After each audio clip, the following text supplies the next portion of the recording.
안녕하세요. 매주 화요일 여러분 만나 뵙고 있는 함익병의 함쇼. 오늘 여러분들과 함께 시작하겠습니다. 오늘 내용은 여러분들이 흔히 겪는 일이지만 손발바닥에 생기는, 그리고 몸에 접히는 곳에 잘 생기는 무좀, 그다음에 그 무좀과 아주 증상이 비슷한 습진, 어떻게 구별하고 어떤 치료를 해야 하는 것이며 어떻게 해야 잘 예방할 수 있는지에 대한 말씀을 드리도록 하겠습니다.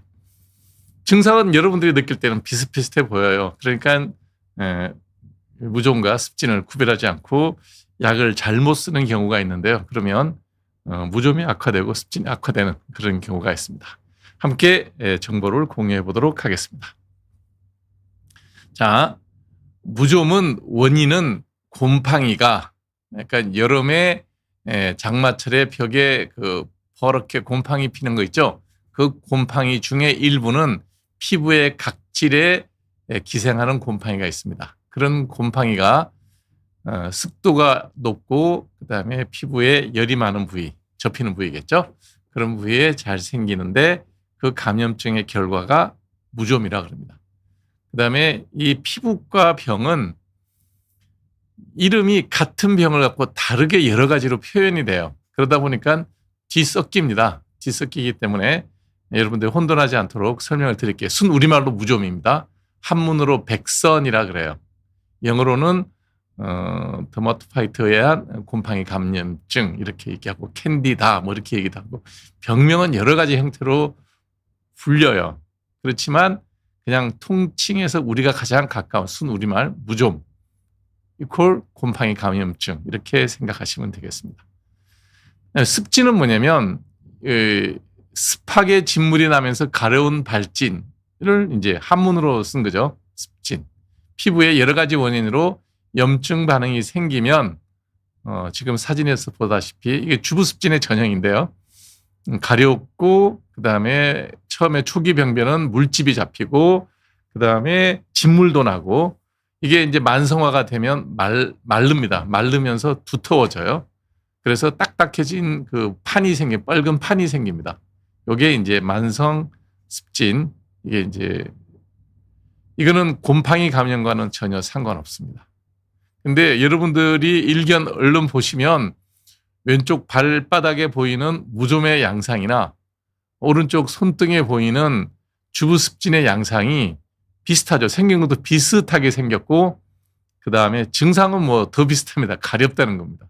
그러니까 이제 혼돈하게 되고 혼용하게 되고, 그러다 보면 이제 이상한 약들을 급하니까 여러분들이 약국에서 자가 처방해서 약을 쓰게 되죠. 그러면 무좀에 발라야 될 약을 습진에 바르면 이건 별 해는 될 게 없어요. 근데 습진에 바르는 약을 무좀 병변에 바르면 무좀이 더 이제 번지는 그런 양상을 띠게 됩니다. 그래서 증상은 사실 육안으로 여러분들이 감별하기는 굉장히 어렵고요. 피부과의 전문의도 볼 때 혼돈하는 경우가 있어요. 그래서 일단은 제일 먼저 감별해야 될 게 어디에 발생했느냐가 이 진단의 가장 큰 기준입니다. 일단 앞으로 사진을 되돌려 볼게요. 발바닥에 생겼다 그러면 습진일 가능성보다 무좀일 가능성이 훨씬 높아요. 병변이 어디에 발생했느냐. 자, 여러분들도 이제 쉽게 유추해 볼 수가 있어요. 발에 물을 묻힌 상황 하에서 그냥 잘 닦지 않고 양말이나 스타킹을 신은 다음에 구두를 신어요. 그러면 거기에 습도가 높을까요? 아니면 손을 씻고 난 다음에 잘 말리지 않은 상태로 그냥 걸어 다녀요. 거기에 습도가 높을까요? 당연히 습도가 높은 데는 발 쪽이죠. 곰팡이는 어디에 잘 쓸어요? 습도가 높은 데 잘 기생을 하게 되죠. 그다음에 발바닥의 온도가 높을까요? 노출되어 있는 손바닥의 온도가 높을까요? 당연히 발바닥이 높죠. 그러니까 고온 다습한 환경을 좋아하는 곰팡이는 같은 기회가 있다면 그 곰팡이 입장에서는 발바닥에 가서 기생을 하지 손에 와서 기생할 일은 거의 없어요. 그래서 손이 되게 가렵다 그러면 일단은 뭘 의심해야 되겠어요? 습진을 의심해야 되고, 발이 되게 가렵다 그러면 일단 무좀을 먼저 의심하는 게 우리가 생각할 수 있는 일반적인 진단 기준의 하나로 삼을 수가 있습니다. 개개의 병변의 모양을 가지고 감별하기는 굉장히 어렵습니다. 그러나 이제 무좀은 또 무좀이 갖고 있는 특징적인 병변이 있죠. 일단 이 발가락 사이에 잘 생겨요. 이 사이에. 특히 여기 네 번째, 세 번째 지간 발가락 사이에 무좀이 잘 생깁니다. 그 자리가 가장 딱 붙어 있는 자리예요. 엄지발가락 사이 잘 안 생기는 이유는 자세히 보시면 여러분 발가락 벌려보시면요. 엄지발가락 사이는 잘 벌어집니다. 그래서 땀이 차도 덜 차게 되죠. 그래서 여기는 무좀은 좀 덜 생기고요. 잘 생기는 게 세 번째, 네 번째 지간에서 잘 생깁니다. 그 다음에 각질이 잘 생기고요. 그 다음에 드물게 발바닥이 오목한 부분에 물집이 생기는 경우도 있습니다. 거기에 반해서 습진은 이런 모든 양상이 다 생길 수 있어요. 그래서 병변 자체만 갖고 구별하기는 굉장히 어렵지만 다시 앞사진으로 가서 손등에 이런 식으로 경계가 불분명하게 넓게 이렇게 생기면 일단 습진을 의심해 봐야 되지만 만일에 손등에도 요리하시는 분이라든지 고무장갑과 같은 걸 오래 끼고 작업하시는 분이라든지 당뇨라든지 내분비 질환을 앓고 있어서 면역이 떨어지는 경우, 그다음 면역 억제제를 복용하는 경우에 손바닥에도 이렇게 손등에도 습진 생기는 경우가 있어요. 그런 경우에 특징이 뭐냐면 동그랗게 아니면 약간 이렇게 꽃잎 모양으로 경계가 명확하게 지어지는 게 특징입니다. 그래서 잘 무좀이 생기지 않는 부위인 손등이라든지 몸통이라든지 부분에서 이렇게 둥글거나 아니면 타원형이거나 아니면 꽃잎 모양으로 경계가 뚜렷한 어떤 붉은 발진이 있으면 그런 경우에는 무좀을 의심해 봐야 됩니다. 그런 걸로 구별을 할 수가 있어요. 여러분들이 구별하기에는 조금 쉽지 않습니다. 여러분들이 이 정도만 구별하셔도 돼요. 일단 발에 생겼다. 무좀일 가능성이 높다. 손에 생겼다. 습진일 가능성이 높다. 이 정도만 구별하셔도 크게 틀리지 않는 판단이라고 할 수가 있습니다. 무좀의 원인은 앞서 설명드린 대로 곰팡입니다.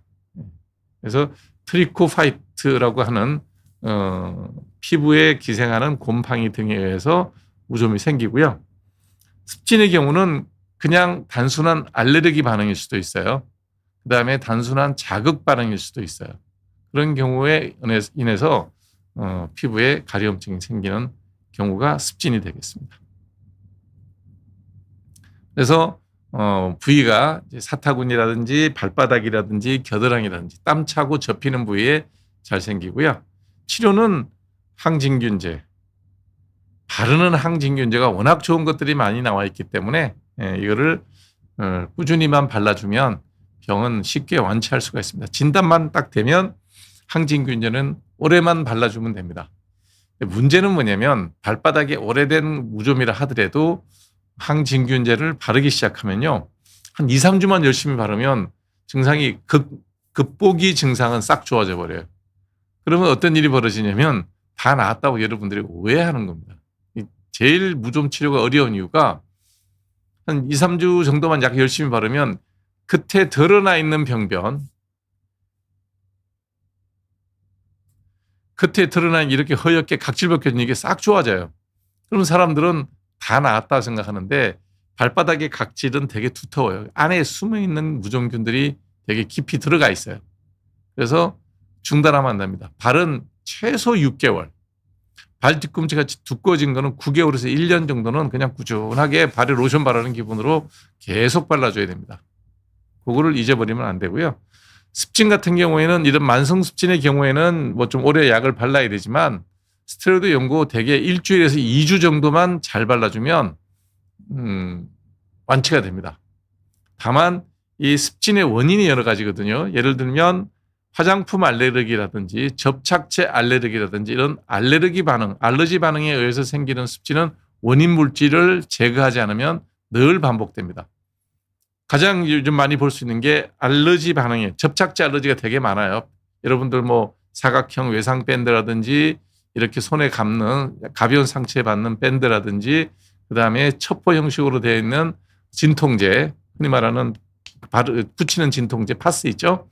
그런 게 접착을 시키는 성분, 그다음에 우리 상처 생겼을 때 병원에서 쓰게 되는 디오돔이라든지 이런 피부에 접착시키는 접착 성분은 되게 비슷비슷해요. 이런 접착 성분에 알러지 있는 사람들은 어떤 접착제가 피부에 닿아도 똑같은 반응이 생깁니다.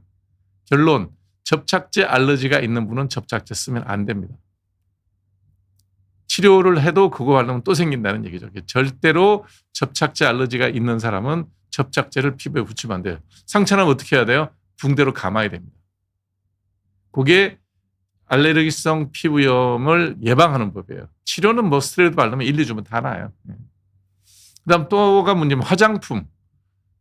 화장품 중에서 가장 많이 빈도가 높은 게 립스틱하고 립라이너예요. 여러분들 이렇게 립스틱 바르고 립라이너 긋는 분들이 있죠. 뚜렷하게 보이려고. 그게 알러지 생기는 경우가 굉장히 많아요. 이분들은 이제 스테로이드 바르면 일주일이면 낫거든요. 쓰지 마세요. 그런데 회사만 바꿔서 또 써요. 그러면 또 생깁니다. 똑같습니다. 여러분들이 화장품의 어떤 그 브랜드를 바꾸면 성분이 바뀌는 줄 아는데요. 뭐 비유를 쉽게 하면 오비 맥주나 뭐 어디 하이트 맥주나 테라, 카스 브랜드 달라도요. 맥주 성분 비슷해요. 네. 이거 먹어도 취하고 저거 먹어도 취해요. 화장품도 예를 들어 립 라인에 알러지가 있는 분은 회사 바꿔도 립 라인에 알러지 잘 생깁니다. 그래서 그런 분은 하시면 안 돼요. 이 알레르기는 있는 사람은 그 제품에 문제가 있는 게 아니라 내가 그 물질에 대해서 예민한 거예요. 그래서 쓰면 안 되는 겁니다.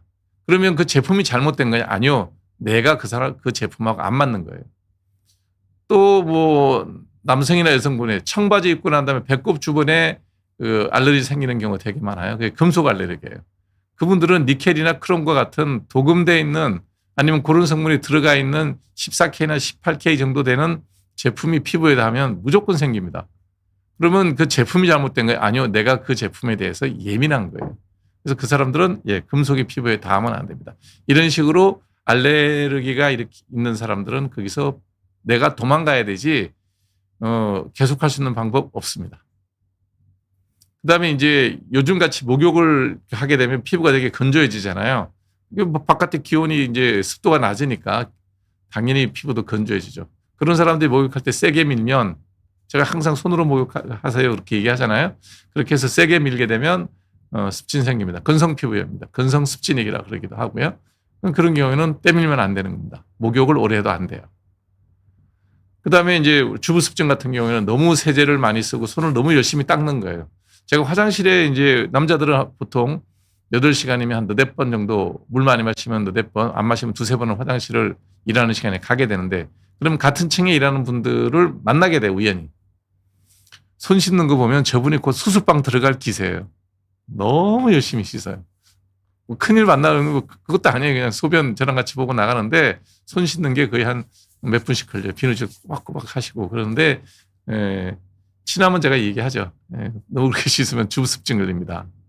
그냥 가볍게 뭐 물로만 헹궈도 되는 거고 안 해도 상관없습니다.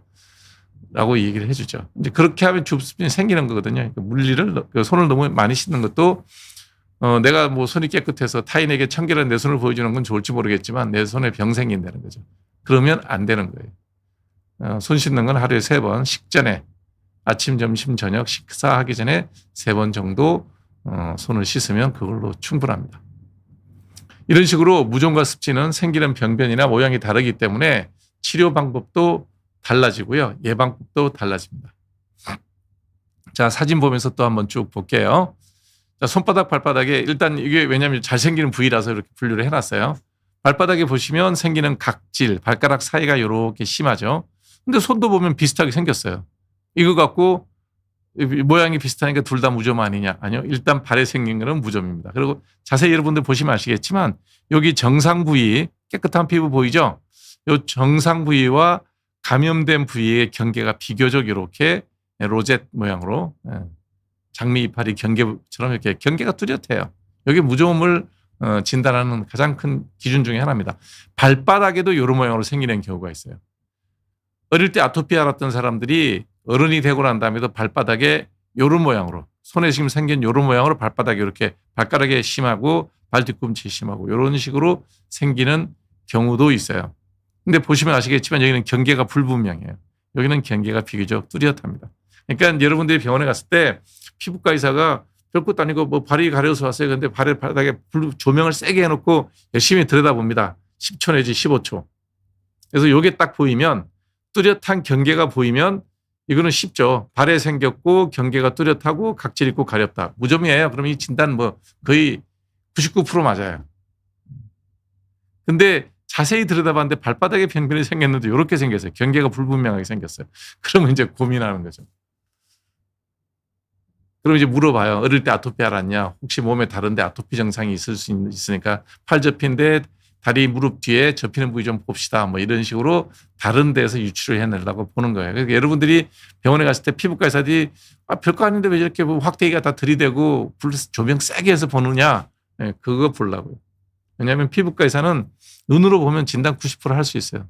90% 진단 눈으로 봐서 잘 모르잖아요. 그러면 뭐 잘 모르는 병입니다. 네, 조직 검사 해봐야 되는 거죠. 그래서 아주 대표적인 두 가지 손에 생기는 무좀, 발에 생기는 무좀, 손에 생기는 습진. 이걸로 이제 위치나 모양으로 구별하는 거고요. 자세히 보시면 이렇게 쩍쩍 갈라지기도 하고요. 그 다음에 경계는 불분명하고 홍반이 되게 많고요. 자세히 보시면 또 이런 것도 보이죠. 여기 잔손끝 많은 거 보이시죠?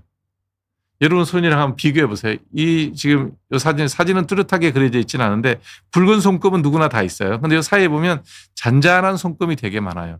여기도 보면 잔 손금이 되게 많아요.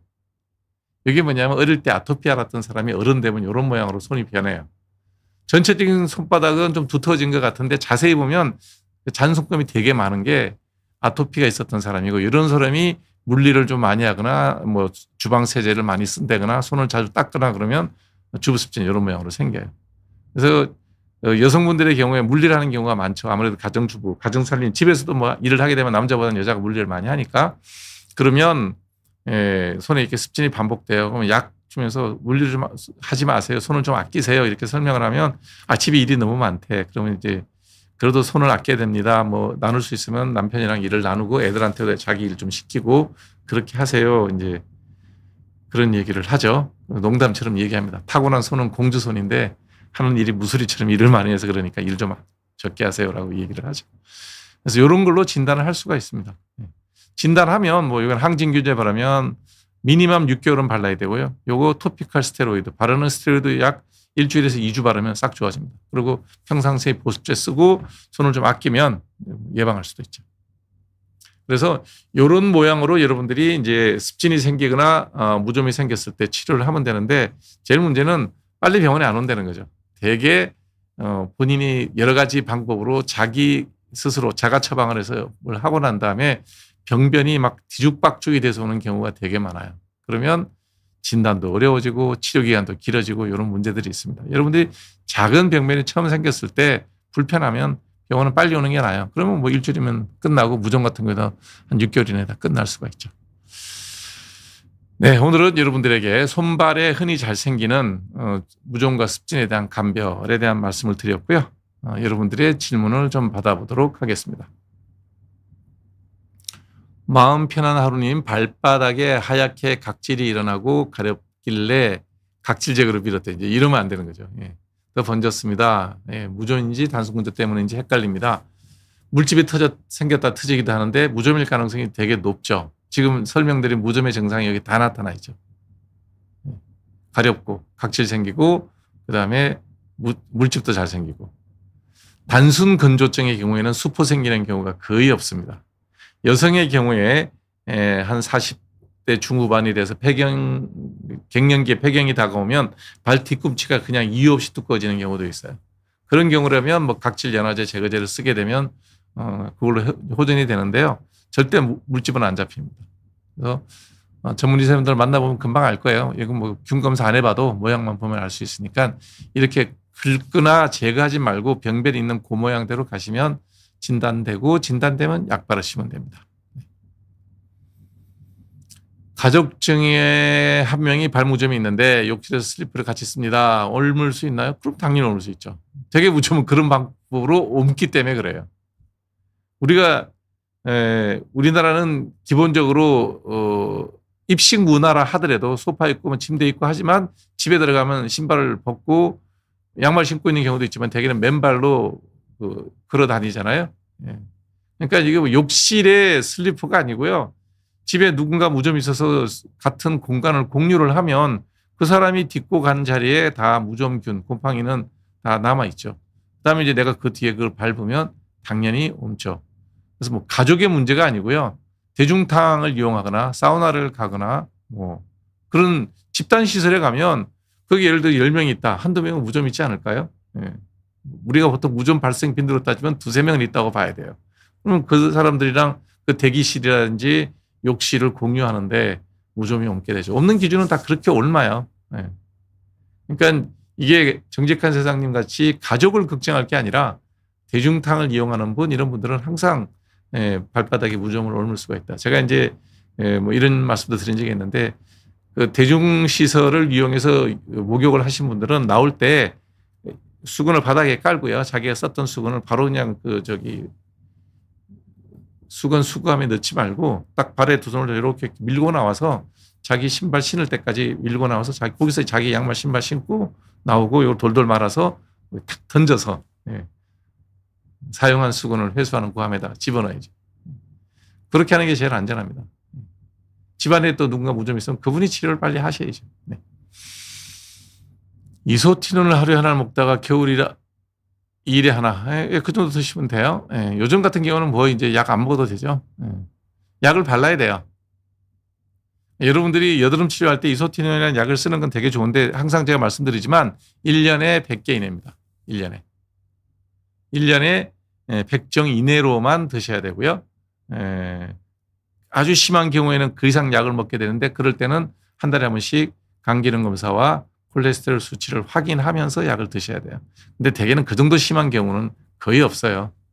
다만 이제 오로님은 뭘 잘못하고 있냐. 약만 갖고 쓰는 거예요. 먹는 약만 갖고는 절대로 여드름 못 고칩니다. 바르는 약을 써야 돼요. 바르는 약은 줄이면 안 돼요. 늘 쓰던 사람들은 그대로 늘 같은 약을 써야 돼요. 저 같은 경우는 크레오신을 한 달에 2병 내지 3병은 꼭 쓰라 그래요. 얼굴 기준으로. 여드름 안 나는 부위를 빼고 눈하고 입 주위 빼고 얼굴 전체에 모공 넓고 여드름 나는 데를 늘 바르라 그러고 요즘 같은 날씨면 뭐 먹는 약은 거의 끊고 바르는 약으로 사는 거죠. 그렇게 해야 좋아지지 먹는 약만 갖고 컨트롤 하겠다. 그건 불가능합니다. 여드름 피부인데 자른 여드름 줘도 모공이 당연한 얘기예요. 자, 제가 오래됐으니까 한번 따로 여드름 시간을 만들어 가지고 여드름을 따로 한번 요약해서 이제 설명을 드릴게요. 이름님 같은 경우가 이게 전형적인 거예요. 전형적인 거.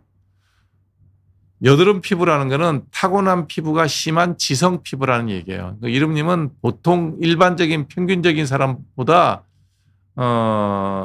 피지 분비량이 5배, 10배 많은 거예요.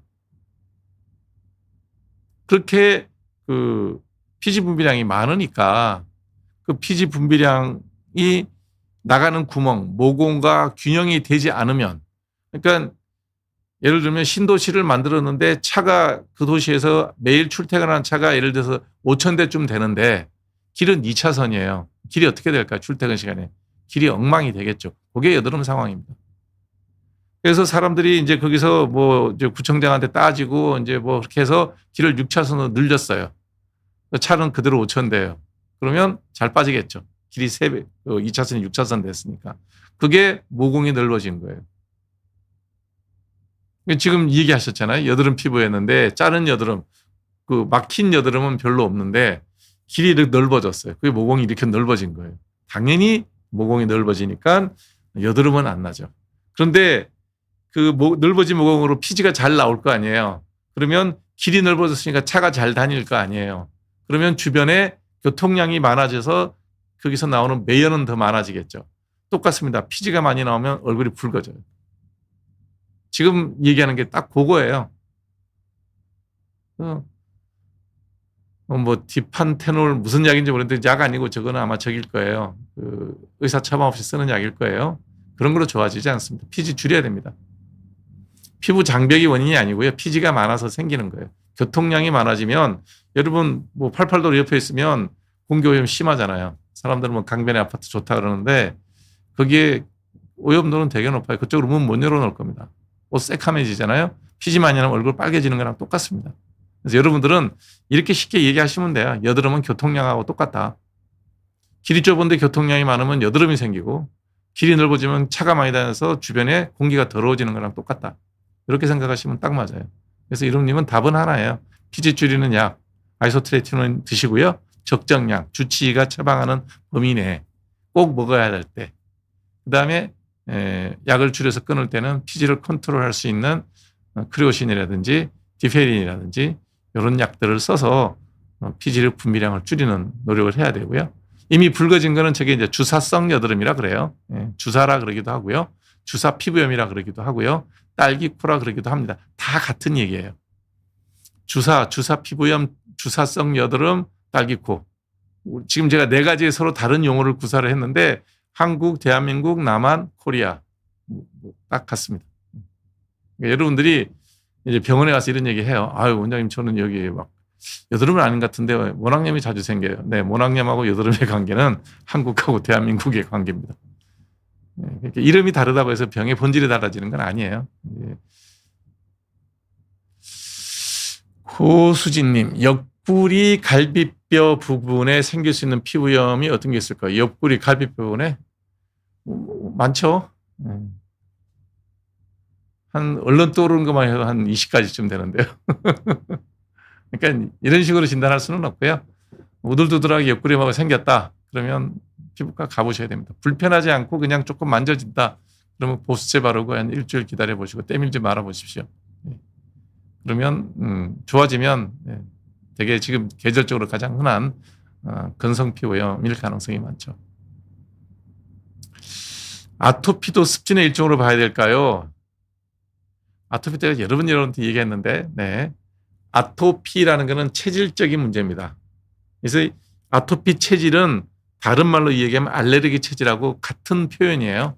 다만 이 알레르기 체질이 가장 흔히 먼저 나타나는 게 피부니까 그게 이제 피부과에서는 아토피라고 피부과 선생이 붙인 이름이고요. 늘 비유드린 얘기예요. 코끼리 한 마리가 있는데 코를 만지는 사람은 물렁물렁한 거, 장님이 코 만지는 거예요. 이렇게 코를 물렁물렁 만져봤더니 이게 코끼리구나. 물렁물렁하고 길고 두껍고 그렇구나. 이제 코 만진 코끼리는 그렇게 얘기를 해요. 근데 어떤 사람이 다리를 만져봤어요. 장님이 코끼리 다리를 막 이렇게 만져보더니 되게 굵고 뭐 딱딱하고 이게 코끼리구나. 어떤 사람은 상아를 만졌어요. 만져보니까 이게 코끼리구나. 이게 이제 우리가 처음 이 병이 의료계의 의사들이 각 분야의 의사들이 그걸 보고 진단을 한 거예요. 피부가 가장 면적이 일단 넓고 제일 먼저 보이잖아요. 그래서 아토피라는 게 라틴어로 이상하다는 뜻입니다. 별것도 아닌 자꾸 병이 생기니까 이상한 체질, 그래서 아토피 피부염, 아토피 피부염은 아토피 습진 같은 얘기입니다. 그래서 피부과 의사 입장에서 보면 아토피 체질, 아토피 피부염, 아토피 습진 다 같은 얘기예요. 피부과는 그렇게 의사들이 이름을 붙였고요. 이비인후과 선생님 코만 들여다보잖아요. 코만 들여다보면 요즘같이 이렇게 날씨 환절기가 되고 봄에 또 환절기가 되고 그러면 감기도 걸리지도 않고 세균 감염이나 바이러스 감염도 없는데 콧물만 줄줄 흘러요. 이게 알레르기성 비염이라고 이름을 붙였습니다. 그건 이비인후과 선생님이 붙인 거예요. 봄에 꽃가루 날리고 뭐 이럴 때 또 환절기에 안과에 갔더니 눈이 벌개지는데 이거 바이러스도 없고 세균도 안 들어갔고 근데 그냥 검사해보면 아무것도 안 나오는데 눈물은 나고 얼굴은 눈은 충혈돼요. 알레르기성 결막염. 네. 안과 선생님이 붙인 이름입니다. 근데 소아과나 내과 선생님들은 호흡기내과 하시면 호흡기내과 소아과 하신 분들은 바이러스도 안 들어가고 세균도 안 들어가고 멀쩡한데 맑은 가래가 나오면서 기침을 아주 그냥 세게 해요. 멈출 때까지 아주 고통스럽게 기침을 해요. 나중에 조사해봤더니 천식입니다. 각자 분야에서 본대로 얘기한 거예요. 요즘에는 그걸 다 통합적으로 보죠. 아토피 체질, 알레르기 체질을 가진 사람이 비염과 결막염과 천식과 피부염 중에 한 가지가 나올 경우도 있고 두 가지가 나올 경우도 있고 심한 경우는 세 가지, 네 가지 다 나오는 경우도 있어요. 그래서 대학병원에 알레르기 클리닉이 있으면 대개 이제 아토피만 해서는 피부과를 다니지만 두세 개가 겹치면 환자 한 명을 놓고 이비인후과, 안과, 피부과, 내과 선생님들이 둘러서 보는 거예요. 그러니 아토피도 피부에만 나타나면 습진의 일종이죠. 그런 병이라고 생각하시면 좋겠습니다. 고수진님, 저는 밴드를 못 붙여요. 네. 맞습니다. 네. 그냥 이거 이렇게 감아서 그 위에 이제 반창고 붙여서 상처를 보호해주는 방법밖에 없습니다. 비누는 정말 안 좋아요라고 물어보신 거예요? 아니면 그렇다고 주장하시는 겁니까? 만일에 물어본 거라면 제가 답해 드릴 거고요. 주장하시는 거라면 삭제하시면 됩니다. 가짜 뉴스입니다. 거짓된 과장된 주장입니다. 비누는 우리가 건강을 위해서 꼭 필요한 겁니다. 어떤 생각을 갖고 이분이 비누에 대해서 안 좋은 경험을 본인이 개인적으로 가질 수는 있어요. 그거는 뭐 어쩔 수 없죠. 개인적인 경험이 있을 수는 있지만 인간이 이렇게 건강하게 평균 수명이 늘어난 거에 공헌한 가장 큰 것 중에 하나가 비누하고 치약시술입니다. 의사 아니에요. 우리가 이제 새끼 식사를 어느 정도 잘하고 난 다음에도 도시화가 되고 산업화가 진행되면서 우리가 이제 인간의 수명들이 늘어나기 시작했죠. 그리고 지금의 현재 선진국이나 뭐 우리나라 다 매한가지지만 사회복지를 그때부터 이제 시스템으로 어렵게 산 사람이라 하더라도 노후가 너무 불안하면 안 된다고 사회복지 시스템 여러 개를 도입을 해요. 그때 도입할 때 각국의 그 정책을 결정했던 사람들이 평균 수명 70세 언저리를 놓고 사회 보장제도를 설계를 했어요. 지금 이제 유럽은 거덜났죠. 유럽에서 멀쩡한 나라 하나도 없습니다. 다 스위스 정도 빼고 나면요. 재정적으로 경제적으로 다 거덜났습니다. 왜냐하면 70세 정도를 70에서 75세 사이의 사람들이 대부분 돌아가신다라는 전제하에 만든 게 사회보장 시스템이에요. 그걸 제일 먼저 한 나라가 이탈리아입니다. 이탈리아 어떻게 됐어요? 국가 재정 거덜난 지 오래됐습니다. 회복 불가능할 겁니다. 왜? 평균 수명이 80에서 90세에 육박하고 있어요. 그렇게까지 인간의 수명이 늘어나는데 가장 크게 공헌한 게 치약, 칫솔, 비누예요. 비누가 안 좋다고요? 그럼 어떡하실 건데요? 비누 대신에 여러 가지 나왔는 요즘에 이제 뭐 이렇게 폼 클렌징이라든지 액상으로 나와 있는 여러 가지 클린저 제품들이 더 좋다. 이런 주장을 하시는 거라면 그건 본인의 선택이고요. 저는 지금도 뭐 샤워할 때나 뭐 할 때 제일 많이 쓰는 게 비누입니다. 비누 없이는 세균으로부터 바이러스로부터 그다음에 곰팡이로부터 우리를 공격하는 공격인자로부터 분리할 수 있는 방법이 없습니다. 반드시 하루에 3번 손 씻을 때 내가 식전에 손 씻으라 얘기하잖아요. 그럴 때는 비누로 씻는 게 좋습니다. 집값은 떨어질까요? 대출 막혀서 집도 못 사는데 안 떨어지는 것 같아요. 앞으로 집값은 어떻게 될까요? 청약 쓰고 싶은데 대출이 안 나와서 못 사요. 또 이런 얘기하면 뭐 피부과 의사가 왜 부동산 얘기하냐 그러는데 제 개인 유튜브에서 어제 다뤘던 게 이제 부동산 얘기를 좀 했었습니다. 집값은 어떻게 될까요? 네, 총 통화량의 발행량과 비례한다고 보시면 됩니다.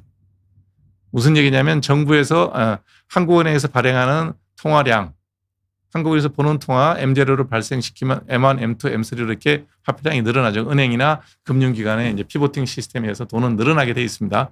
화폐 유통량이. 통화 승수에 대한 얘기도 여러분들한테 한 적이 있는데 그 통화 승수에 따라서 한국은행에서 예를 1조를 찍어내면 대개 한 10배 정도가 M1이 돼요. 그 M1이 다른 파생상품으로 넘어가면 100배 정도까지 늘어납니다.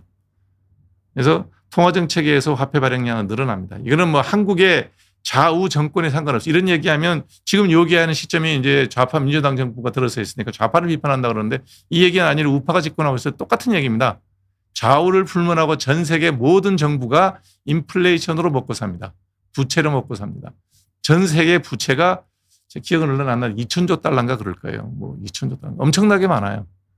이 부채를 해결할 수 있는 방법이 뭐냐? 인플레이션입니다. 각국의 정부들이 이렇게 돈을 찍어내고 있고 통화정책을 쓸 수 있는 이유가 뭐냐면 화폐는 내가 찍어낼 수 있는 게 아니에요. 누구도 찍어낼 수 없어요. 화폐는 누가 찍을 수 있어요? 오로지 그 나라의 중앙은행만 찍을 수 있어요. 그러니까 종이돈을 윤정기 돌릴 수 있는 권리를 가진 게 국가 공권력밖에 없어요. 여기서 돈을 찍어내는데 예를 들면 미국이 지금 갖고 있는 국가 부채가 37조 달러예요. 어떻게 갚을까요? 못 갚습니다. 절대로. 어떻게 갚느냐?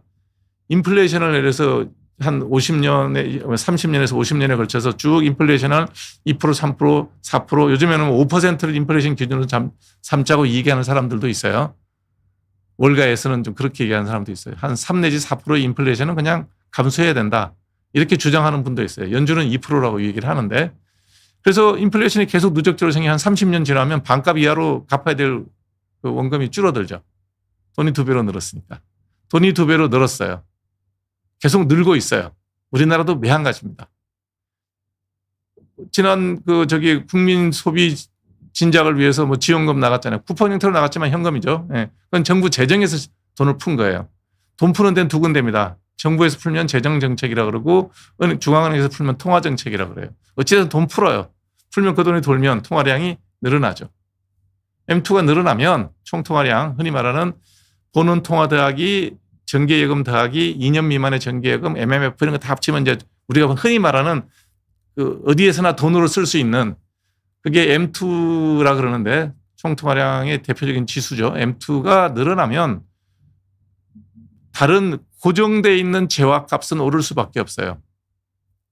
예를 들어 아파트를 돈 찍어내는 것만큼 지을 수만 있으면 집값 안 오릅니다. 그럴 거 아니에요. 지금 우리 여기 한 병이 있고요. 돈이 한 장이 있어요. 그럼 여기 1대1로 교환했어요. 근데 돈이 갑자기 2장으로 늘었어요. 그러면 이 물값이 어떻게 될까요? 2배 안 오르겠습니까? 이건 하나밖에 없는데 나도 한 장 갖고 있고 우리 PD님도 한 장 갖고 있어 2장을 갖고 물 한 병을 경쟁하면 이 물값이 어떻게 될까요? 2배 오르는 게 당연한 겁니다. 이거는 초등학교 학생도 알아요. 딱지 갖고 이렇게 옛날 우리 딱지치기 할 때 별 하나 그린 거 별 2개 그린 거 있잖아요. 그 경쟁하는 건 똑같아요. 뭐가 다릅니까? 돈 많이 찍으면 당연히 오르는데 그러면 우리가 쓰는 이런 지금 뭐 예를 들어서 이제 우리 예 박사님이 만든 ABC 주스가 있어요. 돈 한 장이 있고 여기 하나가 있어요. 그럼 1대1로 바뀌어 있잖아요. 근데 돈이 2장이 생겨서 마구 경쟁이 생겨요. 그랬더니 예 박사님은 이걸 2개를 만듭니다. 그러면 1대1로 교환이 되죠. 하나하나. 그래서 물가가 안 오르는 거예요. 이런 식으로 공산품은 전 세계적으로 별로 안 올랐던 이유가 중국이라고 하는 저런 제조 국가가 싸게 저임금을 바탕으로 대량 생산을 통해서 돈 찍어낸 만큼 물건을 갖다 댔어요. 그래서 물가가 별로 안 올랐어요. 그때가 언제냐면 그린스펀 때 시작해서 버냉키 초반까지 미국의 그레이트 모듈레이션이라고 하는 대안정기. 이상하다. 금리 낮추고 돈을 계속 찍었는데 물가는 생활 물가가 별로 안 올라. 그래서 행복했죠.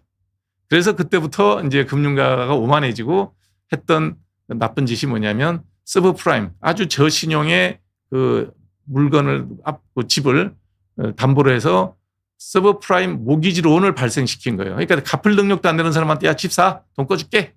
왜? 인플레이션이 안 되는 거예요. 돈 막 찍어내도. 그게 이제 미국에서 했던 짓거리예요. 정부도 인기가 있죠. 나도 집을 가지고 있어. 근데 이제 인플레이션이 딱 생기기 시작했어요. 미국에서는 당연히 인플레이션 생기면 금리 올립니다. 금리 올리니까 이자 못 내고 모기지 돈을 못 내는 사람들이 몇십만 채가 그냥 파산을 선언했죠. 근데 그 모기지만 파산하면 끝나면 괜찮았는데 또 월가에서는 그 서브프라임 모기지를 다른 우량 채권하고 섞어갖고 2차, 3차 파생상품 만들어서 전 세계에 갖다 뿌렸잖아요. 그게 터진 거예요. 그래서 서브프라임 모기지 생기고 그러면서 미국에서 어떤 일을 벌이느냐 연준이 갖고 있던 자산, 갖고 있던 국채나 이런 것들이 9천억 달러, 1조 달러밖에 없었어요. 연준은 그렇게 많은 자산을 가질 필요가 없죠. 자기들이 발권력이 있으니까. 근데 달러가 없어지고 이제 공황이 생겼어요. 그때 연준에서 했던 게 뭐냐면 버냉키가 했던 게 뭐냐면 양적 완화예요. QE라 그러죠. 퀀티티브 이징. 돈 푼 거예요. 왜냐면 금리를 제로로 했는데도 뭐 경제가 하나도 안 돌아가. 할 수 없다. 돈 풀어라. 그래서 늘린 게 금융 달러를 전 세계에다 갖다 뿌렸어요. 그때 뿌린 돈이 5조 달러 정도 풀었습니다. 그래서 그 당시 연준이 6조 달러까지 자산이 올라가요. 뭐 모기지 채권도 다 사주고 뭐 ETF도 사주고 국채도 사고 다 사줘요. 그냥 돈 막 풀었죠. 그러니까 어떻게 돼요? 연준이나 한국의 중앙은행, 한국은행이 돈을 풀잖아요. 그 돈이 어디로 갑니까? 여러분 주머니로 가요? 안 가요? 시중은행으로 가요.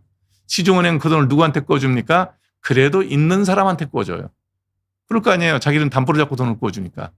그럼 있는 사람은 그 돈을 갖고 폭락한 집값들, 폭락한 주식들을 마구 사모아요. 그래서 돈이 6조 달러가 풀려서 낙수 효과로 밑에까지 여러분들 주머니, 보통 사람들 주머니에 돈 들어갈 때쯤 되니까 뭐가 올랐어요? 네, 집값 올라요, 주식값 올라요, 금값 올라요, 비트코인값 오르고 그러는 겁니다. 집값은 떨어질까요? 네, 정부에서 돈을 어떻게 찍어내고 있는지 보시면 됩니다. 현 정부의 재정에서 어떤 식으로 돈을 쓰고 있는지 보시면 됩니다. 네. 국채 발행량이 늘어난다는 얘기는 정부 재정이 돈을 푼다는 얘기예요. 집값 당연히 오르죠. 그러니까 급하니까 대출을 막아버립니다. 왜? 한국의 은행은 정부에서 지시하는 대로 움직이죠. 우리나라는 민영화되어 있다 그러고 은행 주식이 시장에서 거래는 되지만 은행장 임명을 정부에서 하는데 대출하지 마세요. 6억 이상 절대 아파트 살 때 대출하지 마세요.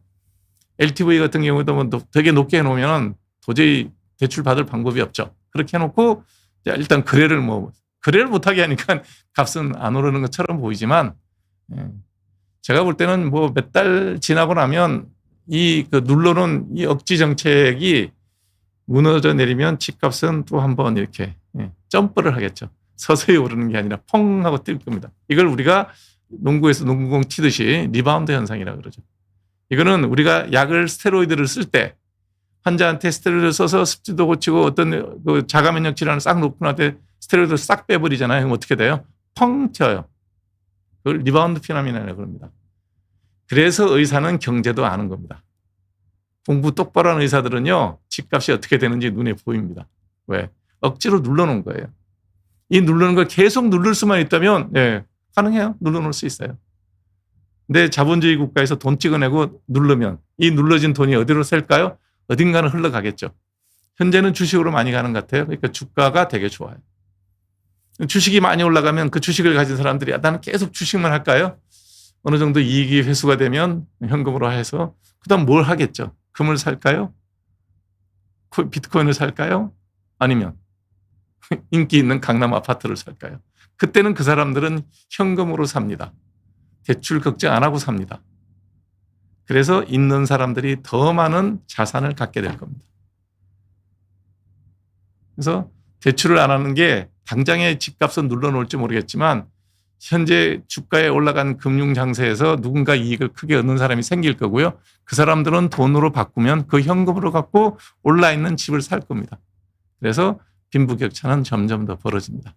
그래서 정부에서 일단 눈앞에 보이는 이익을 위해서 그다음에 여러분들이 눈앞에서 겪는 고통을 없애주기 위해서 그냥 돈을 풀면 이게 밀턴 프리드먼 같은 오스트리아 학파에서는 이런 돈을 나쁜 돈이라고 정확하게 얘기합니다. 어떤 경제적 이윤 창출도 없이 부가가치 창출도 없이 돈을 마구 찍어서 내는 이런 돈은 나쁜 돈이라고 분명히 얘기했어요. 그 돈은 있는 사람한테 몰려서 자산의 격차는 훨씬 커질 겁니다. 이거는 이런 얘기하면 꼭 악성 댓글이 붙어요. 피부과에서 나오는 게 뭘 아냐고요. 네, 많이 압니다. 호텔 경제학을 얘기하는 분보다는 훨씬 많이 합니다. 그러니 제 얘기가 맞을 거고요. 세계 탐구님께서 집은 꼭 사야 되겠다 생각하신다 그러면 지금 현재 규제 상태에서 은행 대출은 막혀 있으니까 다른 방법을 찾아서 사야 됩니다. 꼭 사야 된다고 생각하신다면. 없으면 못 사죠. 그것까지 해결해 드릴 방법은 없어요. 정부가 가진 힘이 있기 때문에 그거는 어쩔 수 없어요. 대출이 나올 때까지 기다리는 수밖에 없습니다. 피부과에서 사용할 의약품 중 스프레이 타입이 있나요? 분위가 남치는 피부과 전공은 아닌데 스프레이 타입 일시적으로 사용하는 것도 뭔데? 뭔 약을 스프레이 타입으로 쓴다고요? 피부과에서 스프레이 타입으로 나온 약은 저는 본 적이 없어요. 그다음에 스프레이 타입에 나오는 가스 매질이라 그러죠. 이제 분사할 때 쓰는 가스가 있는데 그거는 인체에 무해한 가스를 쓰는 걸로 알고 있습니다. 가습기 살균 사건과 이렇게 연결시키는 것은 과장되고 너무 지나친 걱정이라고 보입니다. 그 스프레이 가스에 가습기 살균과 같은 살균 성분이나 폐 손상을 일으킬 수 있는 성분이 들어있지는 않습니다. 그렇지만 약은 없어요. 피부과에서 내가 알기로는 스프레이 탑으로 나온 약은 없어요. 불편한 구두를 오래 신어서 새끼 발톱이 무조건 발톱이 이제 그 손상받은 거예요. 새까맣게 변한 거 편하게 두면 그냥 저절로 빠집니다. 까맣게 변한 게 새로 나와요. 밀려 나와요. 한 1년 이상 걸리겠죠. 발톱이 다 자라려면. 그래서 여러분들 예쁜 신발, 보기 좋은 신발 신으면 엄지발가락은 이렇게 발톱이 안으로 말려 들어가는 그 인고로잉 네일이 생길 수 있고요. 발톱이 파고들죠. 그 다음에 좀 더 오래 신으면 정형외과 문제로 이렇게 무지외반증이라고 그래서 이제 엄지발가락이 안으로 이렇게 말려 들어가는 이런 이상한 발톱 변형이 생기고요. 새끼발톱 죽고 새끼발톱 망가지는 건 뭐 늘 당연하죠. 그래서 신발은 멋을 부리는 신발을 여성분들에게 어떻게 하이힐을 신는다든지 뭐 남자분도 정장 구두를 신어야 되는 경우가 있죠. 좀 그 모양에 맞게 뭐 멋부리는 시간이 필요하니까 그런 시간에는 그 시간에만 차에 가든지 뭐 대중교통 이용한다 그러면 가방을 좀 큰 걸 갖고 가든지 해서 신발 바꿔 신어야 돼요. 걸어 다닐 때는 운동화나 그냥 이렇게 제 신발을 한번 여기서 비춰드릴까요? 비춰드릴게요. 걸어 다닐 때는 이런 신발이 최고입니다. 네. 그래야 내 발이 편하고요. 그래야 발 건강이 좋습니다. 발바닥이 변형이 오고 무지외반증 생기고 새끼발톱 아프고 그러잖아요. 그러면 그 나이 들면 무릎에도 변화가 생기고요. 그게 우리가 80, 90을 살잖아요. 그래서 발바닥에 뭐 요만큼 변화가 생기는 뼈가 이렇게 좀 변한다고 해서 뭐 무릎이나 고관절이 뭐가 문제가 생기느냐? 생깁니다. 왜냐하면 새끼발톱이 아프잖아요. 그럼 발을 약간 틀어서 걸어요. 그럼 무릎에도 변형이 와요. 그렇기 때문에 멋 부리는 거는 멋 부려야 될 그 시간. 뭐 호텔에서 뭐 행사가 있어서 힐을 신어야 된다. 남자도 뭐 정장구도 뾰족구도 신어야 된다. 그때만 신으세요. 나오면. 예. 운동화 신으세요. 그래야 내 발, 내 무릎, 내 허리를 오래 쓸 수가 있어요. 추위를 잘 타는 편이라 전기장판을 사용을 하는데 피부 노화가 가속되느냐. 이게 이제 저열, 그러니까 높은 온도가 아닌 낮은 온도의 히트 인조리를 유발합니다. 그게 열성 홍반, 이제 우리 말로 에리세마 압이그네라 그러거든요. 우리 PD님 열성 홍반 사진 하나 찾아주실래요?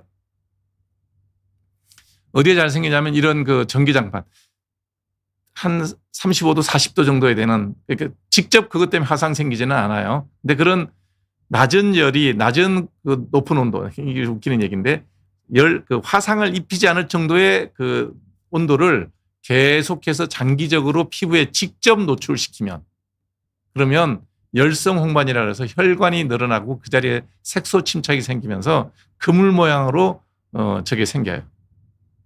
예. 요거를 검색해 볼까요? 제가 검색하면 된다 이거죠. 예.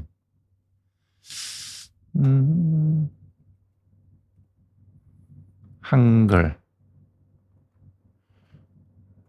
열성 왜 한글인데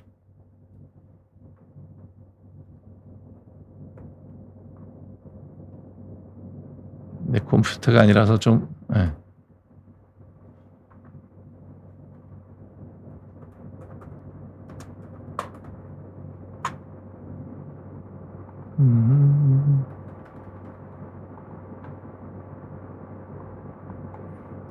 엔터 치면 예. 요렇게 나와요. 이거 토스트 증후군이라 요겁니다. 요 사진입니다. 올려주실래? 요렇게 생깁니다. 제일 잘 생기는 게 지금 전기장판이고요. 그 다음에 여성들의 경우에 스커트를 입고 스타킹을 신고 실내에서 일을 하다 보면 되게 이제 온풍기가 천정이나 좀 멀리 이렇게 에어컨 시스템으로 돌아가잖아요. 그러면 다리가 추워요. 그럼 거기 뭐가 떠오르냐 그러면 조그마한 전기 히터를 이렇게 발 밑에 놓고 있더라고요. 놓고 있으면 직접 저열이 나한테 계속 손상을 일으켜요. 그럼 딱 요 모양으로 생깁니다. 그물 모양으로 자색의 붉은 홍반이 생깁니다. 이거 치료 방법이 없어요. 그러니까 절대로 여러분들이 여자분들 운전할 때도 잘 생겨요. 스커트 입고 그다음에 그 히터를 아래쪽으로 틀잖아요. 더운 바람 나오라고 아래쪽으로 틀고 그게 계속해서 내 피부에 직접적으로 열을 가하는 꼴이 돼요. 그 열이 화상을 입히지는 않아요. 그냥 저열 손상을 일으킵니다. 그래서 피하셔야 돼요. 그래서 전기장판을 꼭 쓰겠다 그러면 두터운 매트 밑에 놔야 돼요. 근데 전기장판 열이 빨리 올라오지 않으니까 두터운 걸 안 깔죠. 위에 두터운 걸 깔고 그래서 그냥 미지근한 정도의 그 피부에 열이 와야 돼요. 그래야지 노화가 아니라 노화보다 더 심합니다. 이거 생기면 방법이 없어요. 그냥 저러고 살아야 돼요. 절대로 직접 피부에 저열이 닿는 거는 피하셔야 돼요. 발바닥 각질 더하기 가려움증, 수포는 한두 번. 네, 무좀이라고 봐야죠. 엄지발톱 무좀입니다. 네, 전형적인 이분은 발바닥 무좀, 발톱 무좀 다 있습니다. 발톱 무좀의 경우에는 젊은 사람이라 그러면 적극적으로 먹는 약도 생각해 볼 수가 있어요. 프로쿠나졸이나 이트라쿠나졸 같은 거를 먹을 수도 있고요. 그다음에 좀 연세가 있는 분이라면 무리해서 이제 간에 무리가 갈 수가 있으니까요. 바르는 주블리아라든지 로세릴 같은 바르는 그 발톱 무좀약이 있어요. 그런 거 쓰면 되고요. 발바닥은 뭐 약 바르면 좋아지니까 열심히 바르면 됩니다. GPU 26만 장의 의미를 알려주세요. 제가 전자산업 쪽은 잘 모르는데 GPU라는 게 이제 저기 원래 그 게임기에 쓸 때 게임기 아마 메인보드일 거예요. 저게 메인보드로 쓰는 건데 지금 AI에서 저게 시장이 넓어지면서 엔비디아가 대박이 났죠. 그래서 이제 AI에 저게 많이 들어가야 AI를 개발할 때 하드웨어를 공급할 수가 있죠. AI는 크게 싸움으로 따지면 세 가지 싸움이라고, 세 가지가 돼야 AI가 빨리 커요. 뭐냐면 엄청나게 전기를 많이 먹습니다. GPU를 저렇게 돌리려면 그 자체도 열을 많이 발생하기 때문에 쿨링 시스템을 갖춘 이런 그 AI 센터를 돌리려면 전기가 기본 뭐 물 먹는 하마입니다. 예. 그러니까 전기가 있어야 돼요. 뭐 태양광 갖고 하면 어린 반프로치도 없을 겁니다. 먼저는 몇 기는 더 지어야 아마 우리가 AI를 앞서갈 수 있을 거예요. 그러니까 그 얘기는 나왔으니까 이런 얘기하면 현 정부를 비판한다, 좌파를 비판한다. 그렇게 얘기 듣지 마세요. 현재 이 정권이 우파라고 똑같은 얘기해요. 우리나라에서 단일 기관에서 전기 제일 많이 먹는 전기 먹는 하마 기관이 어딘지 아세요? 우리나라에서. 타워필리스요? 63빌딩이요? 아닙니다. 서울대학교입니다. 서울대학교 연구실이 저런 거 많이 해요. 엄청나게 전기 많이 먹어요. 전기 부족해요. 그래서 전기 많이 먹는 과들이 자기들끼리 이렇게 시간 정해서 써요. 이게 현재 우리나라의 현실입니다. 우리가 전기가 남아돈다고요? AI 하기 싫으면 그런 얘기 하면 돼요. 그래서 AI를 제대로 하려고 그러면 1번입니다. 전기가 넉넉해야 됩니다. 안정적으로 전기를 물 쓰듯이 쓸 수 있는 그런 시스템이 돼야 됩니다. 송전 이런 게 뭐 말이 많으니 그러면 할 수 없죠. 뭐 서울대학교는 SMR을 만들어야죠. 스몰 모듈라 리액터를 만들어서 거기서 자체 원자력 발전을 하든지 해야죠. 전기 없이 아무것도 못합니다. 두 번째가 뭐냐면 하드웨어인데 그때 들어가는 게 아마 GPU가 많이 들어갈 거예요. 그걸 26만 장을 엔비디아에서 한국에다 제일 먼저 우선 공급해 주겠다. 그거는 아마 그 엔비디아 사장 누구죠? 대만계 미국인 그분이 게임 사업을 할 때 한국에 되게 연구가 많았던 것 같더라고요. 게임 사업을 할 때. 그래서 아마 그런 연구가 있어서 이게 아마 이루어진 것 같은데 굉장히 고마운 일이고요. 우리한테는 기회죠. 저 26만 장을 갖고 AI 센터를 만들 때 각 분야에서 만들겠죠. 만들 때 들어가는 전기는 정부에서 책임져야 됩니다. 지금 원전 공사에도 늦을 거고요. 급한 대로 화력 발전이라도 많이 늘려놔야 될 겁니다. 태양광이나 뭐 풍력 발전 갖고는 어린 반푼치도 없는 얘기니까 괜히 이번에 숟가락 얹으려고 하는 환경단체 있으면 그런 짓 하지 마세요. 되지도 않습니다. 그 다음 세 번째가 뭐냐면 소프트웨어로 엄청난 기본 데이터를 집어넣어야 돼요. 이게 제일 잘할 수 있는 나라가 중국입니다. 중국은 인권이 없는 나라이기 때문에 개인의 비밀 같은 거 없어요. 막 집어넣습니다. 그러면 분석이 빨라지겠죠. 많은 데이터를 통해서 합리적인 값을 찾아내는 게 AI 기본 시스템이니까 자료 입력을 많이 할 수 있습니다. 그러니까 안면 인식 같은 거는 중국 따라갈 수가 없죠. 우리는 그걸 데이터 처리하면 다 걸립니다. 정부가 어디고. 근데 중국은 그런 게 없죠. 그러니까 안면 인식 시스템 이런 건 아마 중국이 제일 앞서갈 겁니다. 한국도 법만 좀 바꾸면 앞서갈 수 있는 분야가 독보적으로 앞서갈 수 있는 분야가 하나가 있어요. 의료정보입니다. 의료정보.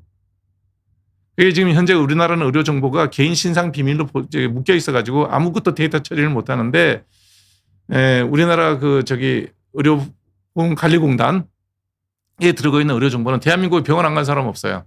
아마 주민등록 없는 사람은 있어도 그거 없는 사람 없을 거예요. 의료기록 없는 사람은 없을 거예요. 우리나라 의료보험관리공단에 기록이 안 된 사람은 간첩이라는 얘기를 해도 거의 맞을 거예요. 그 정도로 데이터가 많아요. 그러니까 그 데이터를 잘 가공할 수 있는 것을 처리하려고 그러면 국회에서 아마 개인신상정보법인가요? 뭐 그런 게 좀 바뀌어야 되는 모양이더라고요.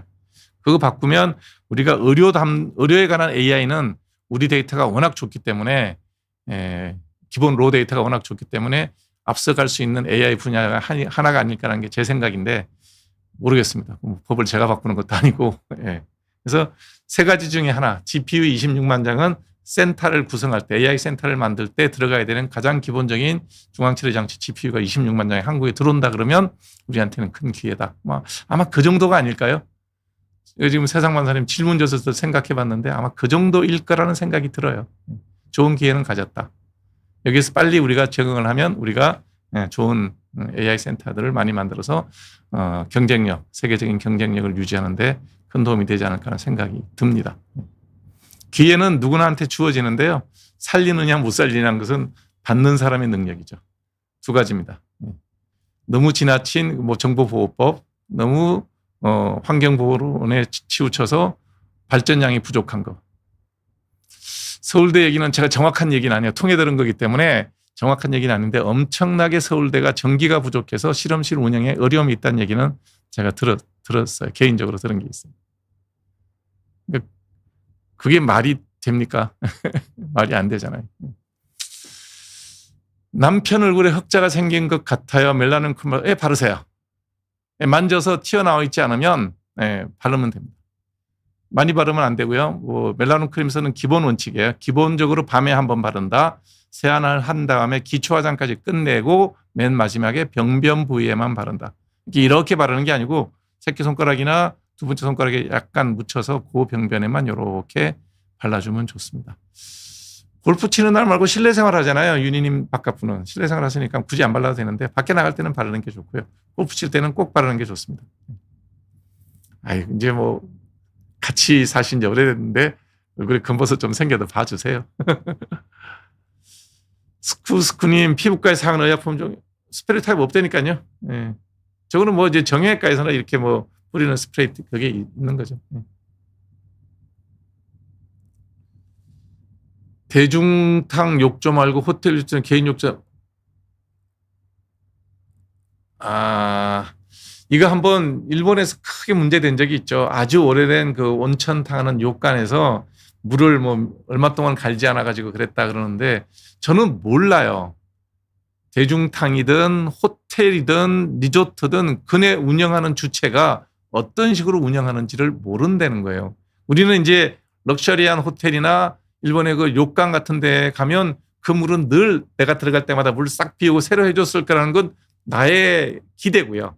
그 사람들이 그러는지 안 그러는지 저는 몰라요. 저는 그래서 여러 사람이 하는 다중이용시설에서 이렇게 하는 거를 그리 좋아하지 않습니다. 예전에는 했습니다. 왜냐하면 돈이 없었기 때문에. 집에 목욕탕이 없어서. 집에 목욕탕이 없으니까 대중탕에 가서 씻을 수밖에 없죠. 그렇게라도 씻는 게 나으니까. 근데 이제는 집에 욕실 웬만한 30평짜리 아파트도 욕실은 2개 있잖아요. 그리고 저는 개인적으로 몸을 물에 담그고 하는 일을 좋아하지 않아요. 샤워만 합니다. 그러니까 저런 일은 저는 호텔에 료칸이 가본 적도 없지만 호텔에 욕실에서 물 받아놓고 목욕하는 일을 해본 적이 없어요. 호텔 가도 똑같아요. 그냥 샤워부스 하나 있으면 돼요. 샤워부스에 물만 잘 나오면 됩니다. 그러면 충분히 깨끗한데요. 나는 거기 있으면 피로가 회복이 된다. 그러면 이제 할 수 없죠. 믿고 하는 수밖에. 호텔에 또 욕조는 내가 물을 받아 쓰는 거기 때문에 상관없죠. 그러나 이제 그 일본에서 그 료칸의 그 온천수를 한 번도 바꾸지 않았다. 이런 얘기가 신문에 한번 크게 난 걸 봤는데 어느 나라나 똑같구나. 이렇게 생각을 저는 했습니다. 3년째 크론 시트 바르고 있는데 내성균이 생기지 않나요? 설명서에 보면 어렸을 때 효과가 없을 텐데 3년 발랐는데 효과가 없던가요? 아니잖아요. 자, 먹는 항생제에 대해서 내성균이 내부에 생기는 경우는 되게 많아요. 근데 여드름균은 내성균이 발생해서 잘 안 되는 경우는 먹는 항생제에서는 그럴 경우가 좀 있는 것 같아요. 근데 발라서 그러는 경우는 별로 본 적이 없습니다. 쓰셔도 됩니다. 여드름 난데 그냥 쓰세요. 9살 아이가 학교 갔다 오면 발에서 냄새가 납니다. 아마 땀이 많아서 그럴 거예요. 나이하고 상관없이요. 발바닥에 다한증이 있으면 이 땀이 이제 발바닥에 이렇게 축축하게 고이잖아요. 그러면 그걸 허옇게 푸른 두터워진 각질을 뜯어먹고 사는 세균이 있어요. 그래서 고기 썩는 냄새가 납니다. 혹시 발바닥에 다한증이 없나 확인해 보셔야 돼요. 있으면 다한증 치료해 줘야 됩니다. 포에 피지 나오는 건 뭐 당연하죠. 그 기름이 많이 나오니까요. 기름기를 제거해 줄 수 있게 아주 심하면 약 먹어야 되고요. 심하지 않으면 크레오신이나 디페린 정도 바르시면 됩니다.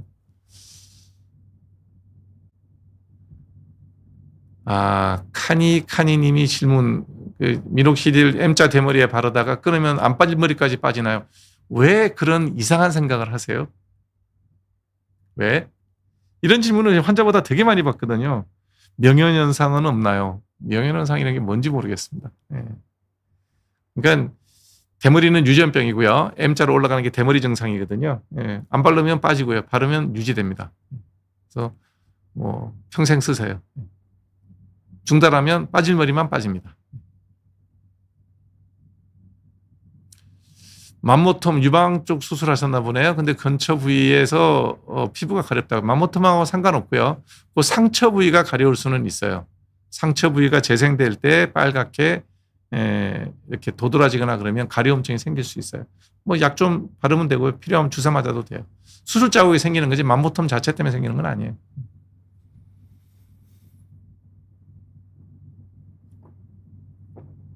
발톱 무좀 이지케어 아마 저것도 이제 항진균제인데요. 이 항진균제 바르는 항진균제가 발톱을 잘 투과하느냐 안 하느냐의 문제인데 그 투과력 정도에 따라서 계속 바르면 나올 수도 있고 안 나올 수도 있어요. 그래서 투과력이 높은 약을 쓰는데 발톱에 대한 그 투과력이 높은 제제가 주블리아입니다. 동화자에서 나온 거. 이지케어는 그만큼의 효과가 있는 것 같지는 않아요.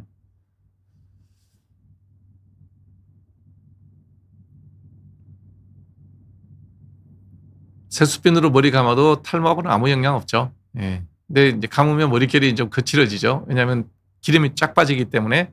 그래서 머리에 개기름이 많이 끼는 지성 피부라면 비누로 감고 머리카락은 린스해줘도 되고요. 그냥 일반적인 샴푸 쓰시면 됩니다. 네.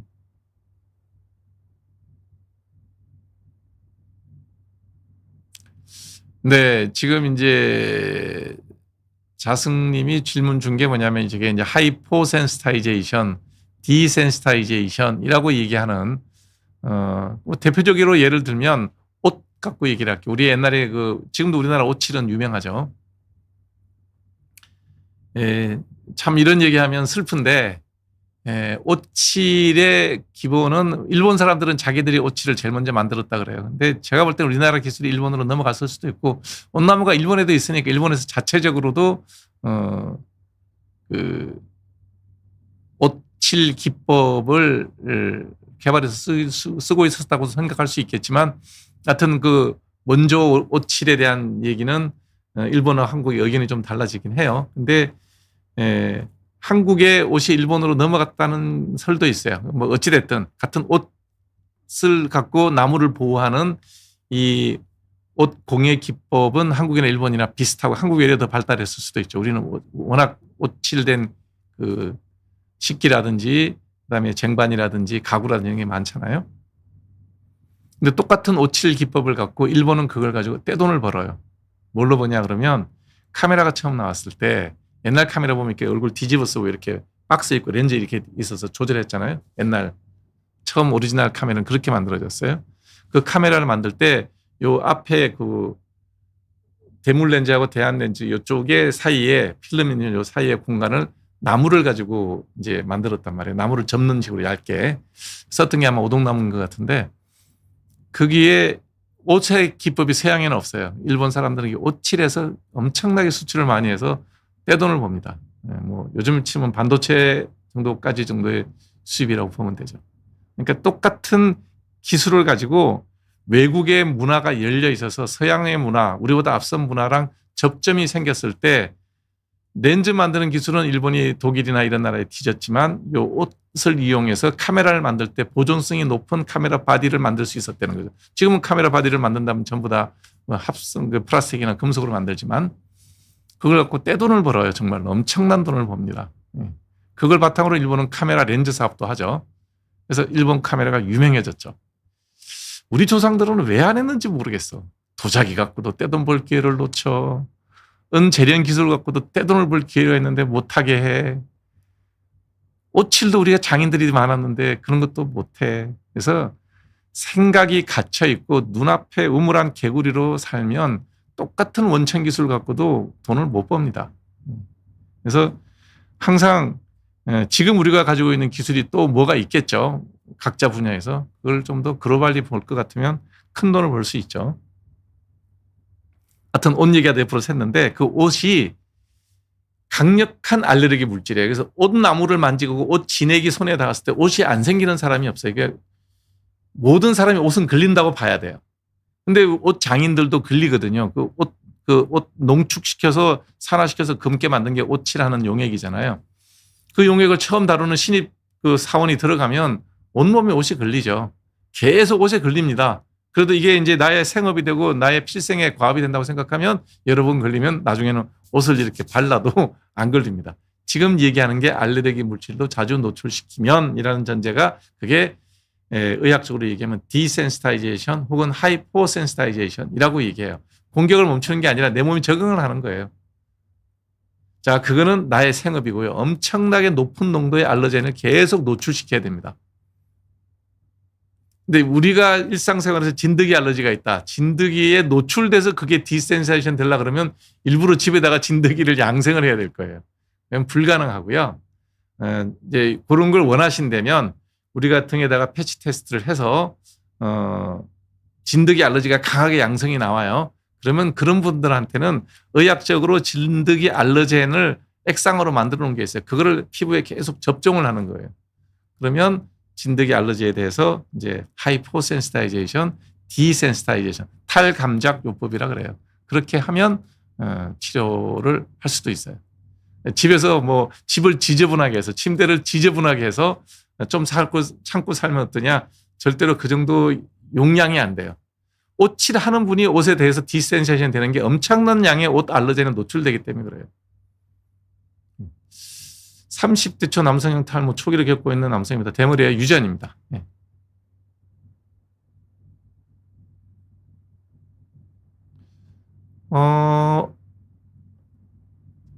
꼭 그렇게 욕심 부리지 마세요. 왜냐하면 안 됩니다. 그러니까 우리가 이제 유전적으로 대머리, 제가 자꾸 여러분들에게 대머리라고 쉽게 얘기하는 게 대머리는 순 우리말로 표현되는 가장 단순 명료한 유전성 탈모를 유전성 탈모, 남성형 탈모, 말이 길잖아요. 대머리, 그럼 딱 쉽잖아요. 이 대머리는 남자도 있고 여자도 있어요. 그래서 이 대머리는 치료가 먹는 약, 바르는 약이 있어요. 두 가지 다 하면 조금 더 나아요. 그러나 이미 30대 초반의 나이고 2년 동안 피나스트라이드를 먹어서 빠지지 않고 잘 유지 중이다. 그 정도만 하세요. 지금 미노시딜 바르면 더 나느냐? 글쎄요. 돈도 들고 시간도 들고 그러니까요. 부작용이 있어 쓰지 말라는 게 아니라 그냥 지나친 노력을 한다고 반드시 효과가 있는 건 아니다.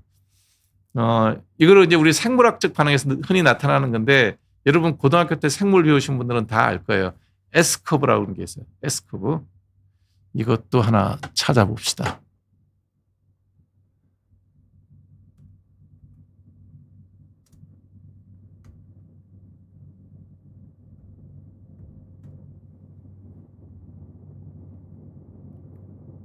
왜 안 뜨니? 네. 자, 이 S커브라는 거는 모든 생물이나 생명의 개개인한테도 적용이 될 수 있고요. 그다음에 어떤 생물을 집단에 이렇게 폐쇄된 공간에서 집단적으로 뭐 생물을 키울 때도 그렇고요. 그다음에 뭐 내가 공부를 할 때도 그렇고요. 내가 음식을 먹을 때도 그렇고요. 치료할 때도 그렇고 이거는 일반적으로 생물학적인 사회학적으로나 생물학적으로 괜히 통용적으로 쓸 수 있는 겁니다. 예를 들면 여러분들이 고등학교 때 배웠던 걸 기준으로 얘기하면 요 공간 안에 단세포 생물인 집신벌레라고 하는 동그랗게 생긴 집신처럼 털난 집신벌레를 10마리를 놓고 영양액을 집어넣으면 자랄 때 초기에 집신벌레 이렇게 넣어놓고 영양액을 공급을 하면 이렇게 기하급수적으로 익스포넨셜리 쫙 올라갑니다. 왜? 공간도 있고 양분도 들어오고 그러니까 자기들끼리 경쟁 없이 양분 먹고 쫙쫙쫙쫙 이제 분열을 해서 숫자가 개체수가 쫙 늘어나요. 근데 그 다음에는 양분을 계속 부어도 이게 안 늘어나요. 왜 그러냐면 자체들의 경쟁에 의해서 도태되는 그룹도 있고 늘어나는 그룹도 있고 해서 그 한계, 요걸 갖고 이제 보통 생물학적 플래토, 그 유리천장이 있는 거예요. 이게 그렇게 군집에도 적용할 수 있고요. 지금 치료하는 아까 지금 저기 했죠? 그 피나스트레이드 대머리 약도 마찬가지예요. 자, 탈모가 신양이 되면서 머릿속이 막 줄고 있어요. 이때 약 먹잖아요. 2년 동안 쫙 올라가요. 지금 질문 주신 분이 피나스트레이드 2년 복용했다 그랬어요. 2년이면 여기까지 왔어요. 계속 먹으면 그냥 가요. 그냥. 정상적인 모발 상태까지 더 위에 있는 상태까지 이렇게 올라가는 게 아니고요. 한계치가 있다는 거예요. 이런 플래토가 있어요. 유리천정이 있다는 얘기예요. 그렇기 때문에 2년 드셨는데도 뭐 약 더 바른다고 크게 늘지 않는다는 거예요. 이거 뭐 또 우리가 이제 뭐 음식 갖고 얘기해 볼게요. 아, 지금 막 두 끼를 굶었어. 아침 먹고 한 끼도 못 먹고 지금 저녁 때 일 끝나고 집에 왔어요. 아유, 그냥 밥에다가 간장 종이 하나 넣고 김치 한 조각 있어도 먹으면요. 무지개 맛있어요. 배가 불렀어요. 다 먹었는데 와이프가 늦게 퇴근해가지고 맛있는 걸 막 해줘요. 막 그냥 진수성찬을 차려서 좀 더 먹으라 그러면 배불러요. 맛이 없어요. 이겁니다. 이거는 그냥 우리는 이걸 생물학적으로 얘기해서 세포 군집에서도 쓸 수 있는 얘기고 사회 군집에도 쓸 수 있는 얘기고 사회학적으로도 이거 쓸 수 있어요. 개인적인 욕망에도 쓸 수 있고요. 치료 효과에도 이 커브는 늘 유효하다는 겁니다. 그렇기 때문에 홈런볼 777은 그냥 하루에 하나씩 피나스트레이드를 꾸준히 복용하셔서 이미 요 지점에 왔어요. 요 지점에. 더 안 늘어납니다. 그래서 쭉 바르시면 이렇게 유지하고 삽니다. 정상적인 모발을 가진 사람보다는 좀 아래 단계로 쭉 유지하게 될 겁니다. 지금 제 머리카락이 그 수준이에요. 제가 대머리거든요. 그 다음에 여드름 흉터 서브 시즌 하셨다고요? 좀 넓은 흉터고 깊은 흉터는 서브 시즌 하면 좋아요. 3주 아직 멀었습니다. 6개월 가요. 뻘겋게 멍들어 있을 거예요. 처음에는 피멍이 들었고요. 지금쯤이면 피멍이 좀 빠져서 붉은기하고 약간 피멍이 합쳐서 보라색 정도 돼 있을 거예요. 3주면. 뭐 잊어버리시고요. 가리고 다니세요. 그래서 한 6개월, 1년 지나면 자기 색처럼 되면서 조금 가라앉아요. 카니카닌 디페린스인데 얼굴에는 아크릴프 쓰지 마세요. 따가워서 못 바릅니다. 그냥 디페린 쓰세요. 네. 모낭염 안 걸리고 면도하는 방법이요. 시간이 많이 걸립니다. 제가 알고 있는 조영민 님인가요? 제 후배 중에 조영민이라는 이름 쓰는 분이 있는데, 자, 면도할 때 모낭염이 생기는 이유는 뭐냐면 면도를 급하게 해서 그래요. 제가 2분 지각을 했는데 여러분들을 만날 때 그냥 수염 있는 것보다는 면도를 하는 게 나을 것 같아서 제가 면도를 아주 깔끔하게 5분 전에 하고 온 건데, 저는 면도하는데 예전에 젊을 때는 털도 빨리 자라서 매일매일 요즘 이틀에 한 번 정도 하거든요. 할 때는 시간 많이 걸립니다. 한 10분, 15분 이상 걸려요. 샤워 끝나고 난 다음에 면도하는 시간이나 샤워하는 시간이랑 비슷해요. 그래서 충분하게 수딩이라 그러죠. 뭐 따뜻한 물수건으로 데피든지 샤워할 때 충분히 여기를 데피든지 그래서 물기를 충분히 머금게 해서 피부를 부드럽게 해야 되고 털도 좀 부드럽게 한 다음에 그 다음에 쉐이빙 크림이나 쉐이빙 젤, 뭐 쉐이빙 폼 여러 개 나오잖아요. 저는 뭐 주로 질레트 걸 쓰는데 질레트 것도 있고 일본에서 나온 것도 있던데 뭐 다 괜찮더라고요. 뭘 하든 어떻게 충분히 쓰고요. 그다음에 면도칼은 오중 면도날 그것도 저는 뭐 또 질레트 걸 써요. 그런 거를 한 달 정도 쓰면 저는 바꿔요. 특별한 문제 없으면. 2달, 3달 써도 사실은 쓸만한데 자꾸 걸리면서 모낭염이 생겨요. 그래서 충분한 시간에 수딩, 피부를 부드럽게 해주고 좋은 면도 크림, 좋은 면도날로 천천히 그러면 안 생깁니다.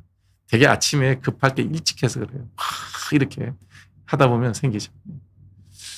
하고 난 다음에 애프터쉐이브 로션 쓰시고요. 뭐 혹시 여드름 약을 쓰신다 그러면 크리오신 같은 거 발라주면 예방 효과도 있어요. 설거지할 때 뜨거운 물 만지면 손등이 따갑고 확 당연한 얘기죠. 당연한 얘기. 뜨거운 물을 왜 손으로 직접 만져요? 이게 이제 가벼운 그 열손상을 받는 거예요. 하지 마세요. 닥트 에스키놀이 뭐예요? 닥트 에스키놀 뭔지 모르겠네. 한번 찾아볼까요? 요즘에 무슨 저런 것들이 많아서 제가 궁금해서 찾아봅니다. 네.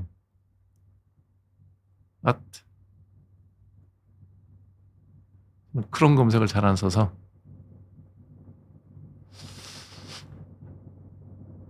닥터 에스키놀?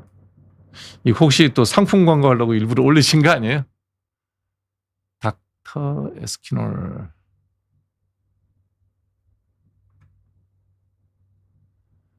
엔터. 닥터 에스키놀. 화장품인데요. 이거 뭐 간접 광고를 위해서 올리신 것 같은데 그냥 화장품이에요. 이름은 닥터라고 쓰는데 그거 뭐 닥터 했는지 안 닥터 했는지 알 수가 없는 얘기고, 예.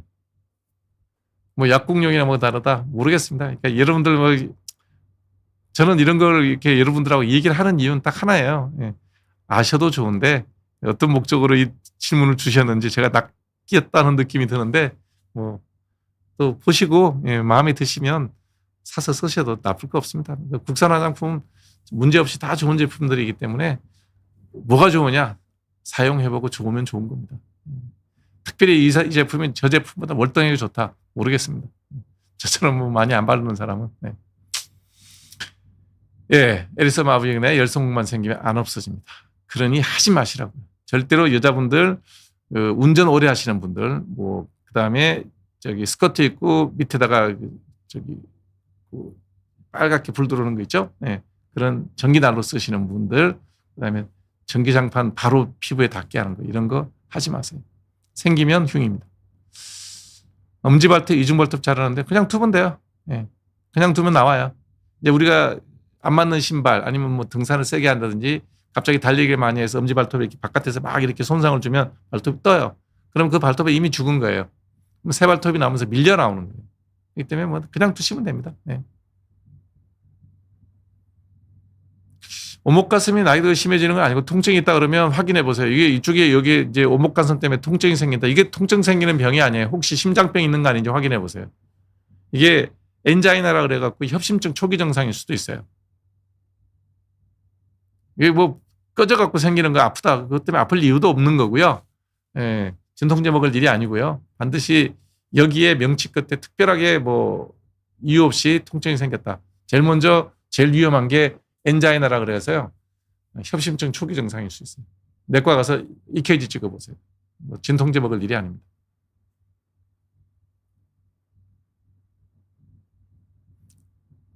이지케어는 무슨 약인지 제가 써보지 않아서 모르겠어요. 근데 하여튼 결국 투과력이 높아야 돼요. 네. 투과력이 높은 약 석 달 갖고는 안 돼. 2년 바르셔야 됩니다. 하루에 한 번씩 2년 이상 발라야 돼요. 그래야 완전히 발톱, 새 발톱 나와요. 네. 그 수장족적 각화증 이렇게 두터워지는 거요. 그냥 유리아 크림을 평생 쓰세요. 네, 유리아 크림을. 반창고를 발라서 될 일이 아니고요. 가렵지는 않습니다. 수장족적 각화증이 저게 이제 실제로 생기는 경우는 있는데 그게 가렵지는 않아요. 가려우면 염증이 있거나 아니면 무좀일 수도 있어요. 그건 전문의사 만나보셔야 돼요. 발바닥 사마귀는 사마귀인지 저게 티눈인지 저게 굳은 살인지 먼저 정확하게 진단을 해야 되고요. 냉동 치료를 2주에 한 번씩 받아서 1년 했다. 그럼 효과 없으면 치료 방법을 바꿔보셔야죠. 되게 2주 간격으로 냉동 치료를 한다. 서너 번 안에 좋아져야 됩니다. 서너 번. 그러니까 서너 달, 2주에 한 번 하면 서너 번이면 2달, 석 달이면 결과를 볼 수 있죠. 족욕 뭐 아무 상관없는 거고요. 사마귀는 바이러스성 질환이기 때문에 다른 방법으로 치료할 방법도 여러 가지가 있어요. 그렇기 때문에 한 가지 방법으로 되지도 않는 거를 뭐 1년 넘게 한다. 이거는 무리죠. 같이 드세요. 네. 아니요. 2타스라도 먹어서 피지 좋아지지는 않아요. 하지 마세요. 그런 기대는 하지 마세요. 어느 정도는 뭐 약간의 도움이 될 수 있을지 모르겠는데 이소티논은 하루 하나를 먹지 마세요. 1년에 100일이기 때문에. 그리고 겨울에는요. 피지가 자연적으로 줄어요.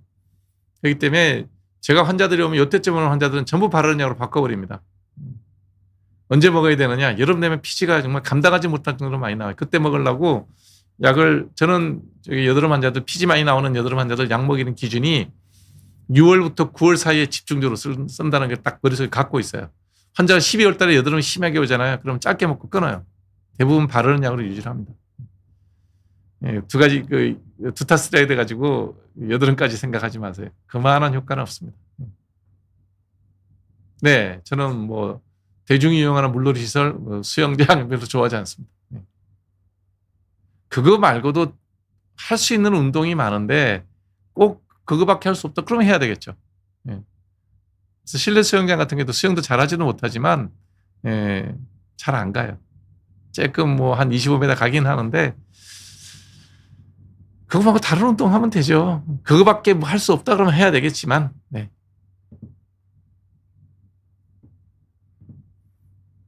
공용시설을 이용하는 게 그게 부정적이라는 게 아니라 내 개인의 생각이 그러하다는 거예요. 여러분들이 이용하는 걸 하지 마세요라고 얘기하지 않는다니까. 일본에 그 물 갈지 않는 요간에 뭐 그 사람만 갔겠어요? 얼마나 많이 갔겠습니까? 별일은 대개는 없어요. 대개는 없기 때문에 이용해도 되는데 사람마다 성격이 다르잖아요. 성격이 달라서 그런 게 찝찝하고 이것저것 생각이 많다 그러면 안 가면 되지 뭐. 안 하면 되는 거고. 그걸 꼭 해야 되느냐? 아니요. 꼭 하지 말아야 되냐? 아니요. 각자가 판단하는 거죠. 저 같은 경우에 비행기를 요즘엔 타요. 왜 타느냐? 이제는 내가 잘못된다 하더라도 뭐 이렇게 가족들은 슬퍼하겠지만 일주일 정도 애도하고 나면 끝나죠. 근데 제가 만일에 40대 우리 애들이 초등학교, 중학교 다니고 학교 다니면 공부해야 되는데 내가 잘못된다. 그럼 걔들은 정말 너무 인생이 고달프죠. 네. 그래서 숙제가 끝난 인생이니까 조금 가볍죠. 그래서 비행기도 타요. 나의 이런 성격은 병적이죠. 저도 알아요. 내가 그런 걸 어쩌라고. 여러분도 똑같다는 거예요. 내가 공공수영장 가는 게 찝찝해. 안 가면 되지. 대중목욕탕 가는 게 기분 안 좋아요. 안 가면 되죠. 못 씻는 거 아니잖아요. 수영은 꼭 해야 되겠다. 그럼 할 수 없이 받아들이고 가야죠. 자, 원장님 앞으로 공공의료병원이 생길까요? 생기겠죠. 뭐 이렇게 세금 걷어가가지고 정부의 힘으로 뭘 하겠다 그러면 그걸 현재 국가 공권력이 하는 일을 막을 수 있는 방법은 없죠. 그 국가 공권력은 투표로 당선된 사람이 결정하는 거기 때문에 현재 국민의 다수는 공공병원을 만드는 것을 찬성한다고 보는 게 맞을 거예요. 저는 선거 결과에 대해서 시비하지 않습니다. 뭐 부정선거론에 대해서도 저는 인정하지 않습니다. 부정선거론을 얘기하는 사람들은 선거 결과를 인정하지 않겠죠. 그러니까 계속 반대를 하겠죠. 자, 지난 윤석열 정부에서 민주당이 했던 폐악질은 되게 많아요. 그렇다고 해서 그것이 계엄을 당연화시키는 건 아니라는 거예요. 그거에 맞게 대응을 해야죠. 그래서 무리한 계엄을 해서 지금 이제 나라꼴이 이렇게 또 변해버렸죠. 윤석열 정부에서라면 아마 공공병원을 지었을까요? 모르겠어요. 의사도 2,000명 만드는 사람이니 그런 이상한 성격을 가진 걸 어떻게 예측을 못하겠지만 적어도 홍준표 지사가 경상남도 지사를 할 때 진주 의료원과는 그 정말 환자 수보다 병원 직원 수가 두세 배가 많은 그런 병원 없앴어요. 그걸 갖고 좌파 진영에서는 공공병원 없었다고 난리를 쳐요. 근데 전국의 어떤 공공병원도 민영병원보다 더 합리적으로 서비스 좋게 국민의 부담 없이 양질의 의료를 제공하고 있는 공공의료기관이 하나라도 있으면 얘기해 보세요. 제 기억 속에는 없고요. 앞으로도 영원히 안 생길 거라고 저는 생각합니다. 이건 거의 자신 있게 얘기해요. 그렇지 않나요? 몇 군데 도립병원이나 몇 군데 시립병원, 서울의 시립병원들, 보람병원 같은 경우에는 경영을 굉장히 잘하는 공공병원이에요. 맞아요. 누가 하냐 그러면 서울대병원에서 해요. 운영의 주체가 서울대고 돈은 서울시라든지 이런 지방자치단체에서 됐지만 운영을 기본적으로 서울대병원에 위탁해 놓고 하는 거예요. 그나마 그래서 그 병원들이 잘 돌아가요. 여러분들이 아무리 사고방식이 사회주의적이고 좌파적인 사고방식을 갖고 있어도요. 공공의료원이 여러분의 건강을 훨씬 더 잘 해줄 거라고 믿는다 그러면 오산입니다. 이거는 글로벌리 전 세계적으로 이미 실험이 끝났습니다. 영국과 한국의 의료제도를 비교하시면 돼요. 전 세계에서 가장 좋은 공공의료 시스템을 만들었다고 요람에서 무덤까지 이 의료를 건강을 책임지겠다고 했던 영국의 NIH는 이미 망가졌습니다. 이미 바닥이 됐습니다. 제 말이 거짓말인지 아닌지 영국 가서 한번 진료받아 보시고요. 한국 가서 한번 진료받아 보세요. 저는 환자들이 영국에 있는 교포분도 오시고 유럽에서도 오고 저기 호주에서도 오고 뉴질랜드에서도 와요. 하나같이 이구동성을 하는 얘기입니다. 제가 여기 접수하고 10분 만에 원장님 얼굴 볼 거라고 생각도 안 했대요. 오늘 와서 예약하고 일주일 뒤에만 보고 가도 다행이라고 생각하고 왔다는 거예요. 왜냐하면 우리 병원은 인터넷 예약을 안 받고 진료 예약을 받지 않는 병원이기 때문에 오면서도 자기는 생각했다는 거예요. 여기 와서 얼굴 보고 이제 접수해 와서 예약하고 일주일 뒤라도 보고 갈 수 있으면 좋겠다라고 왔다는 거예요. 접수했더니 10분 만에 환자를 보니까 자기 깜짝 놀랐다는 거예요. 이게 한국의 의료 시스템입니다. 예, 민영병원 시스템입니다. 그럼에도 불구하고 사회주의적 사고방식으로 공공병원을 지방에다 짓겠다. 예, 돈 먹는 하마가 되겠죠. 환자 수가 없는 병원에 지역에 병원을 크게 지으면 그 병원을 뭘로 운영할 겁니까? 그 돈은 뭐 국민들한테 세금을 받아서 하겠다. 뭐 누가 맡겠습니까? 그러다가 또 이제 깨어난 어떤 그 지도자가 나오면 야 저렇게 적잖하고 돈 먹는 하마 병원은 없애라 그러겠죠. 그러면 또 왼쪽에서는 왜 공공병원을 없애냐고 싸우겠죠. 이런 식의 뭐 정말 다람쥐 탭밖에 도는 어리석은 짓들을 계속한다 그러면 쇠빠지게 여러분들 벌어서 적게 내는 사람은 적게 내고 많이 내는 사람은 많이 내는 게 세금입니다. 그 세금이 그런 식으로 헛되이 쓰여지고 있고 쓰여지게 될 겁니다. 저 공공의대 만드는 거, 공공병원 만드는 거 반대합니다. 그 돈 있으면 민영병원을 하겠다고 누군가 설계를 하고 그 병원에 지원해달라 그러면 그 돈을 빌려주는 게 훨씬 더 효율적일 겁니다. 그거는 지금까지 인류 역사가 증명한 거고요. 의료 시스템에 관한 한 영국과 한국의 시스템을 비교해 보면 이미 더 이상의 논쟁은 필요하지 않다는 겁니다. 우리나라 제도가 수천 배, 수만 배, 수십만 배, 수백만 배, 수억 배 좋은 제도입니다. 우리나라 의료 시스템은. 여러분들 중에 불만이 있는 분들은 있겠지만 그 불만도 영국 가서 1년만 살다 오십시오. 예. 박정희 대통령 감사합니다. 우리나라 의료범죄다 감사합니다. 국민 개봉을 한 김대중 대통령님께 감사드립니다는 얘기를 여러분들이 좌우를 막론하고 다 하시게 될 겁니다.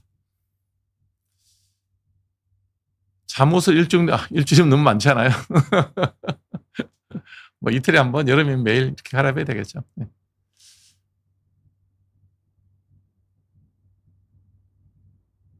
헤파린 제제를 저는 그렇게 어려운 치료 안 합니다. 잘 모르겠습니다. 피부 건조증이 있으면 습진이 생겨서 이미 이렇게 막 진물이 난다. 그러면 스테로이드 쓰시고요. 그런 거 없이 그냥 각질이라면 약간 가렵다. 보습제 쓰시면 됩니다. 써본 적이 없는 물질입니다. 네. 네, 약 발라서 내 몸에 간이 나빠질 가능성은 없습니다.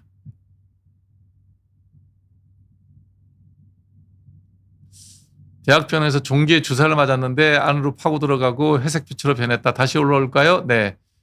얼굴에는 그래서 제가 가급적으로 맞지 말라 그러잖아요.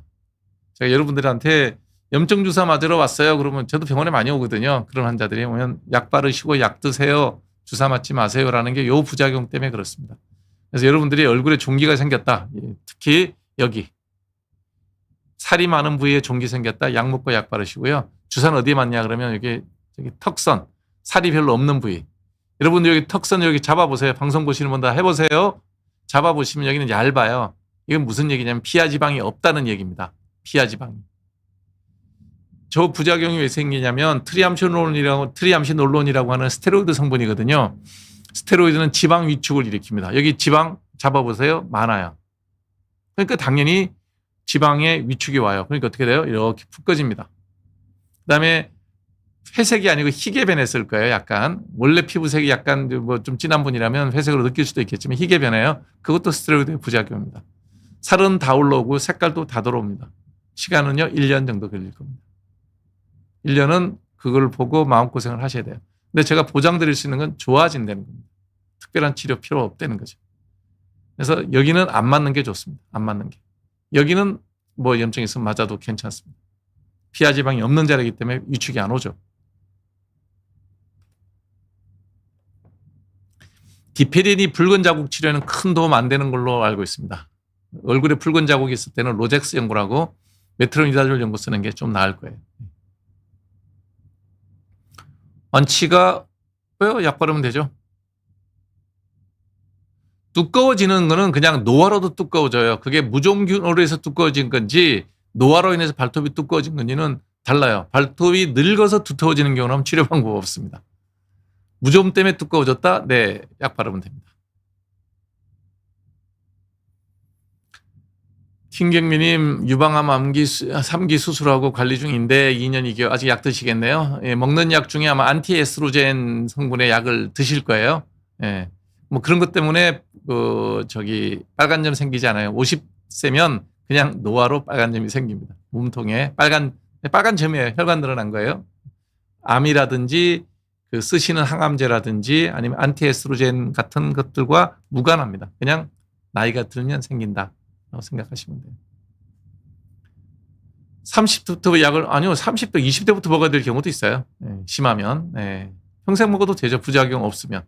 부작용이요. 1번. 네, 성욕 감퇴. 성욕이 없어져요.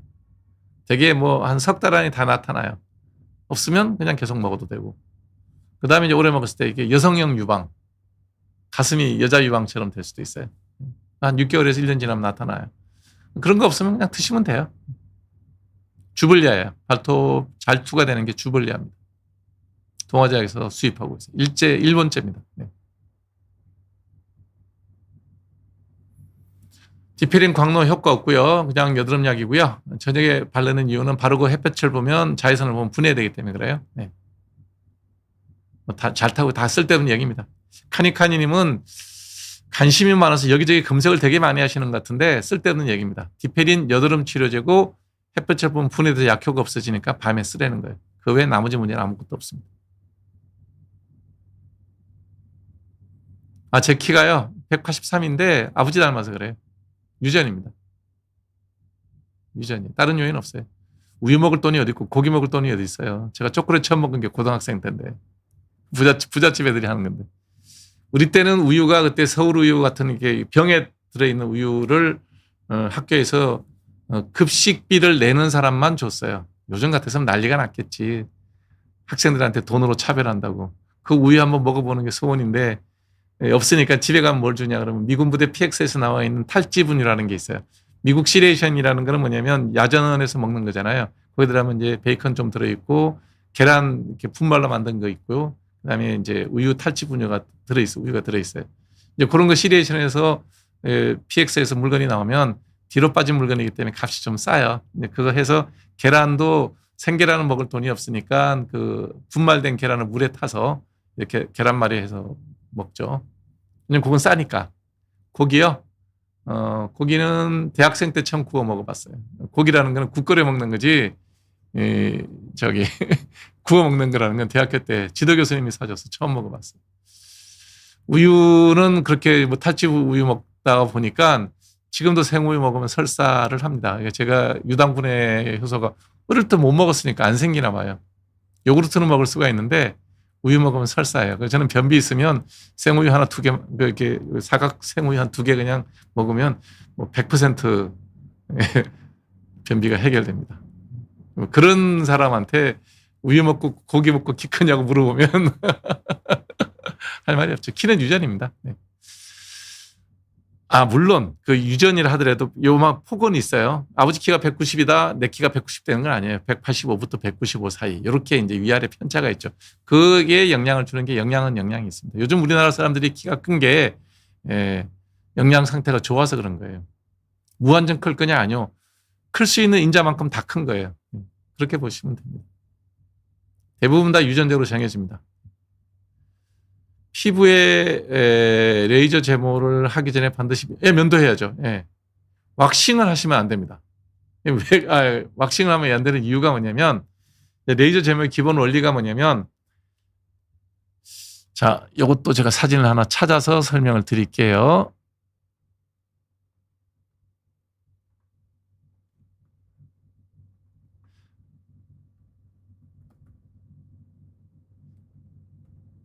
이 컴퓨터가 제가 쓰는 컴퓨터가 아니라서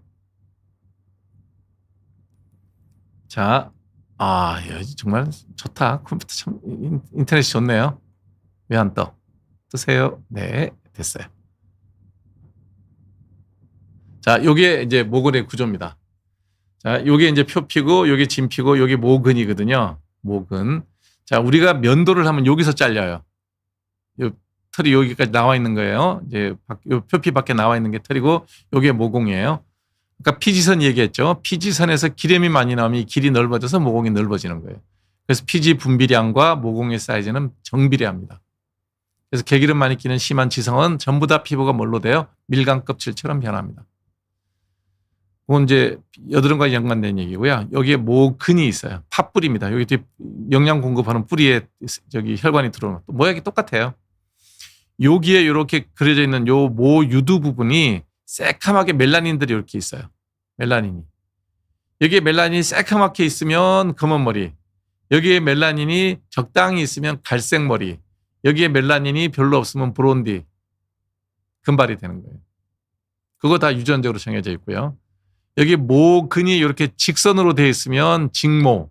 모근이 코일링 되어 있으면 머리가 나오는 것도 이렇게 코일이 나오죠. 흑인들 머리가 그렇게 됩니다. 그다음에 이게 모근이 한 2번 정도 S자컵으로 나오잖아요. 반곱슬이 나옵니다. 그 모근에서 나오는 길 모양이 유전적으로 정해져 있어요. 그래서 곱슬머리, 직모, 반곱슬이 나오는 겁니다. 모든 게 유전됩니다. 자, 이 모근이 굉장히 크고 굵은 사람이 있어요. 그러면 털이 많아 보이죠. 모근의 개수는 인종적인 차이는 약간 있지만 백인들이 많고요. 황인종이 좀 적어요. 그래서 요 하나, 둘, 셋, 넷, 다섯, 여섯 모근이 단위 면적당 6개가 있는 사람이 있고 10개 있는 사람이 있겠죠. 어찌됐든 뭐 요즘 남자들도 털 많은 게 싫어하는 사람들이 있으니까 저는 털 없는 사람을 보면 약간 이상하게 보이기는 하는데 그건 세대 차이인 것 같아요. 요 모근을 파괴하는 것이 레이저 제모입니다. 이 레이저 제모의 선택은 그 포커스는 뭐냐면 멜라닌 색소예요. 멜라닌 색소는 여기도 있어요. 표피에도 있어요. 여기서 멜라닌 색소가 많으면 흑인, 적당히 있으면 황인종, 없으면 백인이에요. 그래서 레이저 제모의 결과가 가장 좋은 인종이 뭐냐면 백인의 피부에 까만 털 나오는 경우가 있어요. 그런 사람이 제모했을 때 가장 효과가 좋아요. 레이저를 쐈을 때 표피에서 손상 없이 바로 진피에 있는 모근을 깨버리기 때문에 치료 결과가 제일 좋아요. 그래서 흑인의 경우에는 레이저 제모 못합니다. 여기에 새카맣기 때문에 레이저 내려가지도 않아요. 위에서 다 터지고 화상만 입어요. 그래서 레이저 제모할 때는 태닝 하지 마세요. 태닝 하신 분이라면 이듬해 피부를 하얗게 한 다음에 와서 레이저 제모를 받으세요. 이게 정상입니다. 여름에 태닝 잔뜩 해갖고 얼굴 그부티티하게 해가지고 제모하러 가잖아요. 화상 입어요. 아니면 효과가 떨어져요. 자, 왁싱을 하면 어디까지 털이 끊기냐면 여기까지 끊겨요. 여기까지. 그래서 확 잡아당기면 여기까지 끊기고 일부는 이 모근도 뜯어져 나와요. 그래서 왁싱하면 한참 동안 털이 안 자라는 거예요. 그래서 여기까지 잘려 나온 털은 레이저를 쏘면 죽어요. 괜찮은데 여기서 여기까지 모근까지 거의 뜯겨 나온 경우라면 레이저 쏴도 그냥 그대로 모근이 손상되지를 않아요. 여기에 멜라닌이 많아서 다 터지는 거거든요. 그렇기 때문에 면도를 하고 오라는 이유는 여기에 많이 삐져나와 있으면 이게 털이 이제 피부에 붙어갖고 화상 입을 수도 있고 그렇기 때문에 쉐이빙은 하라 그래요. 왁싱을 하면 안 되는 이유가 모근이 뜯어나가는 경우가 있어 치료 효과가 없기 때문에 그래요. 그래서 레이저 제모를 받겠다. 태닝한 사람 절대 하지 마라. 그 다음에 왁싱 하지 마라. 그 다음에 약품을 이용해 갖고 하는 그 왁싱 말고 그것도 있죠. 뭐라 그러지? 그거를 약품 갖고 제모하는 경우도 있어요. 그러면 여기서 끊겨요. 그러니까 그런 경우보다는 면도만 하고 오는 게 제일 좋다. 그래. 왜 시력 보정 안 하고 안경 쓰냐고요? 이 얼굴에 안경에도 걸치고 있어야 좀 이렇게 가려지죠. 안경 쓰는 사람들의 가장 큰 이유는 오래전부터 써서 이게 익숙하고요. 그 다음에 안경을 쓸 때 그래도 이렇게 얼굴을 시커멓게 가리는 안경테는 저는 싫어요. 그건 나를 숨기는 것 같고 뭐 그렇게까지 숨겨야 될 건 아니지만 근데 얼굴에 이 정도 안경이 걸쳐져 있으면 뭐라 그래요? 좀 사람이 나아 보이지 않아요? 미용적인 목적도 있고요.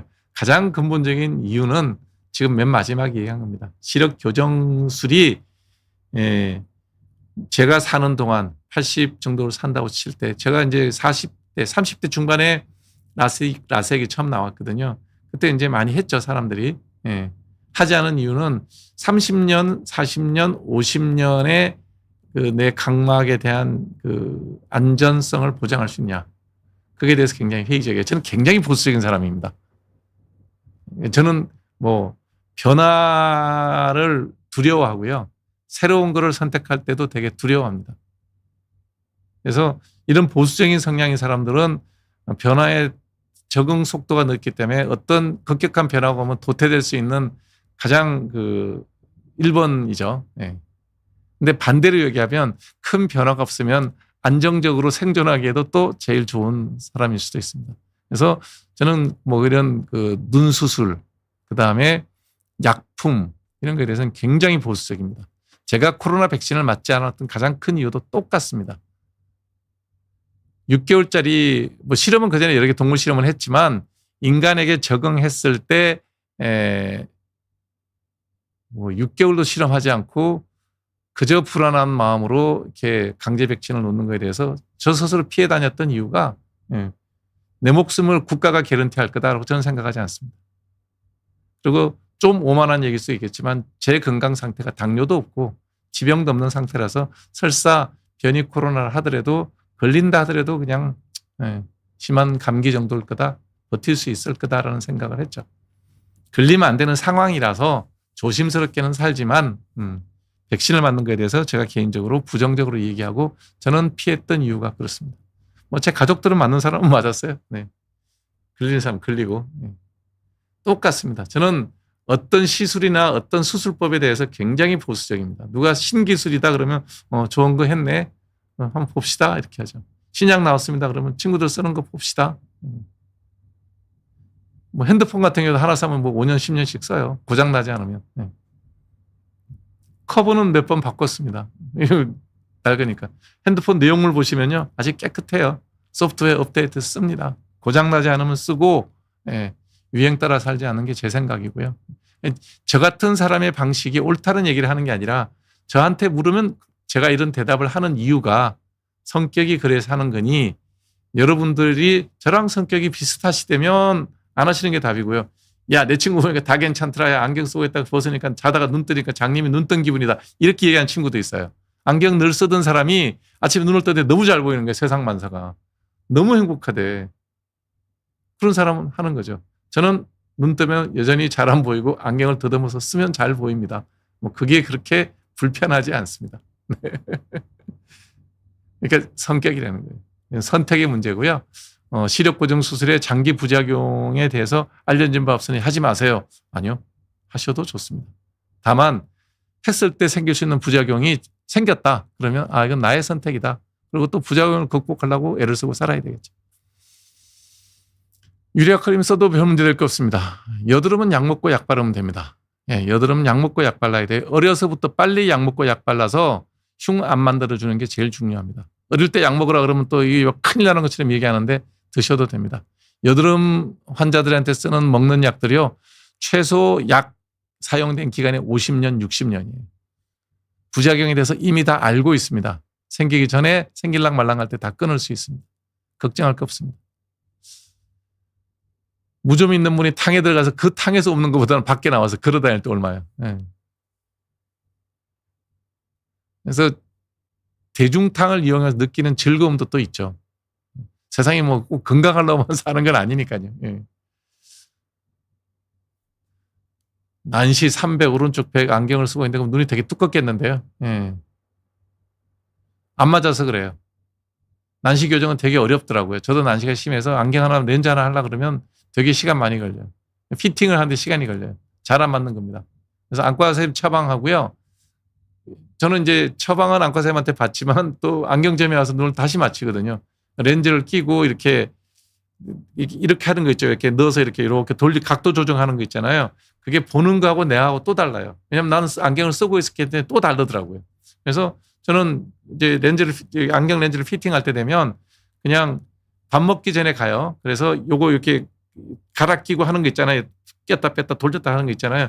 그걸 가장 잘 맞는 걸로 한 30분, 1시간 정도 안경점 나와서 뭐 흉한 몰골이지만 식사도 하고 좀 몇 발짝 걸어봅니다. 그래서 잘 맞으면 그 각도로 조정을 하는 거예요. 다시 한번 피팅을 해보십시오. 눈은 되게 예민하기 때문에 안과 선생님이 이렇게 들여다보고 해주는 처방하고요. 또 내가 실제로 렌즈를 맞춰서 이렇게 안경을 끼고 해보는 거는 차이가 조금 있어요. 그런 것 때문에 그렇습니다. 근데 잠자는 시간 8시간, 10시간 빼고 나면 눈은 계속 쓰기 때문에 피로하죠. 그다음에 꼭 그렇지 않고 다른 이유도 있을 수가 있어요. 이게 백내장 초기 정상되면 저런 게 굉장히 많이 생긴대요.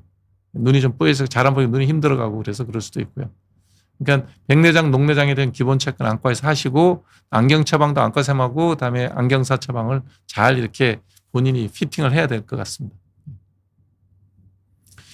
등산을 1시간씩 하는데 두 번째 발톱 색깔이 약간 검게 변했다고. 이거 다 충격 때문에 그래요. 그러니까 우리가 발이 이렇게 발톱이 있는데 여러분 발 모양도 달라서요. 엄지발가락하고 둘째 발가락, 셋째 발가락 이렇게 사선으로 가늘어 짧아지는 사람이 있고요.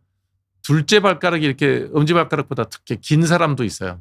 둘째 발가락이. 이런 사람들이 여기 엄지라고 가정하고 얘기하는 거예요. 둘째 발가락이 엄지보다 긴 사람은 신발 신고 다니면요. 거기가 다 멍들어요.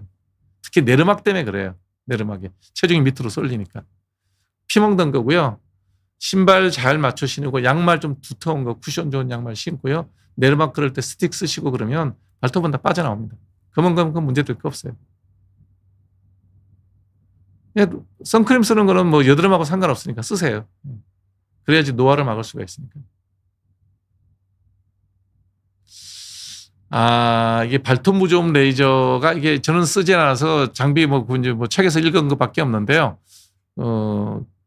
그 무좀균이 열을 받으면 쉽게 파괴가 돼요. 그러니까 60도인가 뭐 그럴 거예요. 그래서 발톱에 무좀균이 있는 자리까지만 곰팡이가 파괴될 수 있는 온도를 높여주고 그 밑에 피부는 보호해주는 그런 기 때문에 그런 레이저를 쓰게 되면 먹는 약이나 바르는 약의 효과가 훨씬 좋아져요. 그러니까 레이저로만 갖고 병이 낫는 건 아니에요. 큰 병원 큰 피부과 가서 레이저를 받으라고 했던 이유는 발톱이 두꺼워서 아마 그랬을 거예요. 두꺼워지는 무좀이라면 레이저도 하고 약도 바르는 게 좋을 거예요. 협심증은 내과 가시면 됩니다. 심장내과. 내과생들 중에도 학교에 있을 때 펠로우 하실 때 심장내과 하신 분들이 있어요. 내과 가시면 되고요. 네. 나이가 59세인데 온천 가서 락 갔을 때 네. 그렇게 하세요. 조심하는 게 좋죠. 그냥 보통 비닐 하나 주잖아요. 거기다 넣어놓으면 되죠. 네. 그냥 약간 색깔이 누리끼리해지면서 두꺼워지는 거거든요. 그거는 무좀 아닐 수도 있어요. 이거는 한번 봐야 돼. 얼굴 제모 레이저 저는 하지 않은 지 오래돼가지고 어떤 신기종이 나오는지는 모르겠는데요. 기본적으로 멜라닌 색소, 이렇게 요 사진 좀 보여주실래요? 여기 진피까지 사진 좀 보여주세요. 진피까지 깊숙하게 레이저가 내려오는 에너지가 높은 그 레이저고, 그 다음에 선택적으로 멜라닌만 파괴하는 알렉산드라이트 레이저 기종을 쓰면 그게 제일 좋습니다. 젠틀맥스가 뭔 장비를 쓰는지 저는 하지 않아서 잘 모르겠어요. 매일 선크림만 너무 하얗다 친구들이 놀립니다. 그거 백타 현상이 있는 거는 아니요. 이렇게 잘 두드려서 바르시면 백타 현상은 가라앉아요. 자꾸 이제 여러분들 자외선 차단제 바를 때 차단제 성분의 종류가 두 가지거든요. 하나는 케미컬 업소버, 그다음에 피지컬 프로텍터가 있어요. 그러니까 물리적으로 반사시키는 거, 화학적으로 흡수하는 거.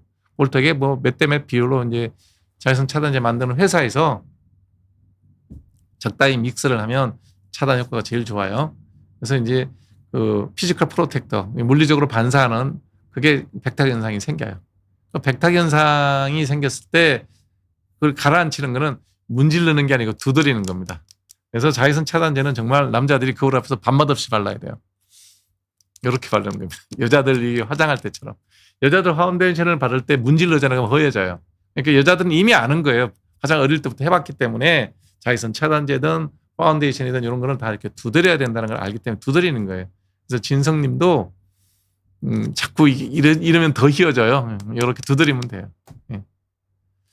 독감 백신 맞나요? 묻지 마세요. 뭘 제가 맞을 것 같습니까? 안 맞지. 자, 시간이 좀 되니까 이런 얘기할 때 제가 댓글 받을 때 댓글 전 확인하거든요. 댓글에도 어떤 걸 올리냐면 야 피부과에서 뭘 알아? 여러분보다 많이 알아요. 일반인보다 많이 알아요. 물론 내과생보다는 적게 알겠죠. 독감 백신을 맞지 않는 이유, 이건 부작용 때문에 안 맞는 게 아니고 효능에 대해서 제가 의심하기 때문에 그래요. 독감은 이게 종류가 인플루엔자 바이러스의 종류가 A, B, C, D 타입이 있고요. 그러니까 대분류로 4가지가 있고요. 제일 많은 게 A예요. D는 뭐 동물한테 가고 C까지가 인간한테 미치는데 B, C는 또 병의 정도가 심하지 않아서 독감 레벨까지 안 가는 거예요. A가 제일 문제인데 서브 타입 A는 이제 다 알고 있죠. A가 다시 H 타입과 N 타입이 다시 서브 타입이 또 있어요. 메인 타입 A, 서브 타입 H, 그다음에 N. 그게 H1부터 H10몇까지 나오고요. N1부터 N10몇까지가 나와요. 그러면 이거 크로스로 조합을 하면요. 그해 유행할 게 예를 들면 H1N1이 유행한다. 그러면 그때 백신 만드는 게 아니에요. 올해는 H1N1 타입이 인플루엔자 바이러스 대분류 A 서브 타입 H1N1이 유행할 거다. 이렇게 이제 조합이 됐다고 가정을 해볼게요. 그렇게 조합이 맞을 확률은 정말 H1N2가 유행하잖아요. 그럼 별 효과 없어요.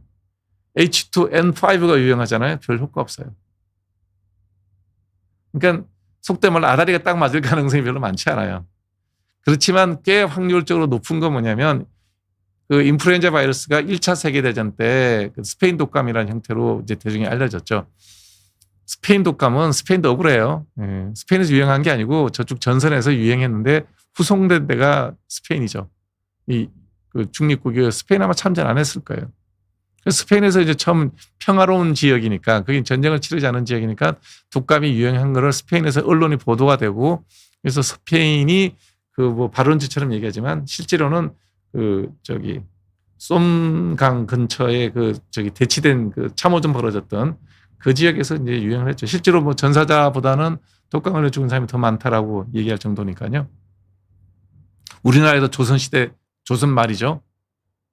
조선 말 이제 한일 합방 시기에 그때 우리나라에도 저 독감 왔었어요. 도는 시기 속도가 늘었죠. 배 타고 옮았으니까. 그래서 이 통계가 쭉 나와 있어서 WHO에서 되게 이제 그 H 몇 N 몇이 올해는 유행할 거라고 이렇게 미리 제약사에다가 연락을 주죠. 그러면 제약사에서 미리 만들고 지금 이제 여러분들 이제 독감 백신 맞는 거예요. 인플루엔자 바이러스는 그렇게 이제 전통적으로 mRNA 백신이 아니라 단백질 백신이라서 부작용은 뭐 일반 백신하고 똑같다고 보시면 돼요. 확률이 높지 않고요. 그다음에 아직은 제가 인플루엔자에 걸린다 하더라도 버틸 만한 체력이 된다라고 아직은 오만하게 생각하고 살아요. 저도 좀 더 나이가 들고 여러 가지 지병이 생겨서 몸이 약해진다 그러면 그때는 맞겠죠. 어머니는 맞으라 그래요. 저는 아직 안 맞습니다. 왜냐하면 모든 질환을 백신으로 싸워서 이길 수는 없고요. 내가 건강해서 이길 수 있으면 이기고 걸려도 가볍게 앓고 지나갈 수 있어야 돼요. 몸 관리의 문제라는 생각이 저는 먼저 해요. 그리고 호흡기 질환을 백신으로 다 막겠다? 저는 뭐 그렇게까지 해야 될 일은 아니다라고 생각은 아직은 하고 살아요. 아직은. 좀 더 늙으면 저도 하겠죠. 수란트라 동일 성분의 이브리아 크림 구매해도 될까요? 모르겠습니다. 저게 동일한 성분인데 어떤 제형으로 제재되어 있는지 모르겠고요. 그다음에 여러분들이 제가 의약품에 대해서는 정확하게 얘기해 드릴 수 있어요. 싼 거는 비지떡입니다. 싼 거는 비지떡이에요. 여러분들이 가방 명품 찾으시는 분이 의약품 저런 거 찾아다니시는 분들한테 제가 그래요. 가방을 짝퉁을 드시고요. 약을 제대로 쓰십시오라고 얘기합니다. 이브리아는 난 모르겠습니다. 무슨 약인지. 이미 난 흰머리가 스트레스를 덜 받으면 다시 검은머리가 날 수 있을까요? 원인이 그거였다면 정말 스트레스 때문에 머리가 휘어졌다면 스트레스가 없으면 다시 검은머리 날 수 있어요. 근데 그냥 저처럼 나이 들어갖고 늙어서 흰머리가 생겼다. 회춘하기 전까지는 다시 날 일이 없죠. 젊은 사람이 스트레스 때문에 흰머리가 났다. 다시 날 수 있어요.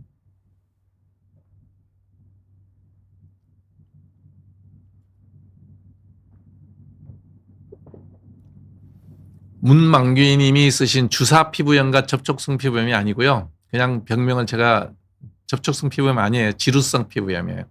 저도 환자를 많이 보기 때문에 이걸 뭐 글만 알아도 보면 금방 알아요. 주사 피부염하고 지루성 피부염이 쌍둥이로 붙어 다니는 경우가 굉장히 많아요.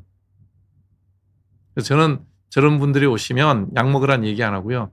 지루성 피부염을 2주 안에 빨리 끝내고 바로 연결해서 주사 피부염 치료하는 약으로 넘어가야 된다라고 얘기합니다. 접촉성 피부염 아니에요. 지루성 피부염은 지금 비온디에서 여러분이 문망기님 함익병 지루성 피부염 검색해 보시면 본인의 병이 뭔지를 금방 아실 거예요. 그래서 저는 약 먹고 고치는 게 아니고요. 생활이 바뀌어야 됩니다. 생활이 바뀌어야 되기 때문에 지루성 피부염 검색하시고요. 치료 방법, 예방법 다 보시고 2주 안에 지루성 피부염을 끝내고 바로 주사 피부로 넘어가야만 깨끗한 피부를 유지할 수가 있습니다. 손톱 박리증 치료 방법 없습니다. 그냥 잘 갈아내시고요. 손톱 보호제 같은 거 바르시는 게 좋습니다. 자, 아이 여드름 나면 약 먹고 약 바르면 됩니다. 약 먹고 약 바르면 돼. 레이저밖에 답이 없다고 그런다고요? 그거는 과장된 표현입니다. 약 먹고 약 바르면 거의 다 없어집니다. 한 달에 500g 빼는 게 뭐 어려워요? 뻔한 얘기예요. 여러분들이 이렇게 말하는 분은 절대 살 못 빼요. 뻔한 얘기 말고 뻔한 얘기예요. 그래야 살이 빠집니다. 아는데 못하면 살 못 뺍니다.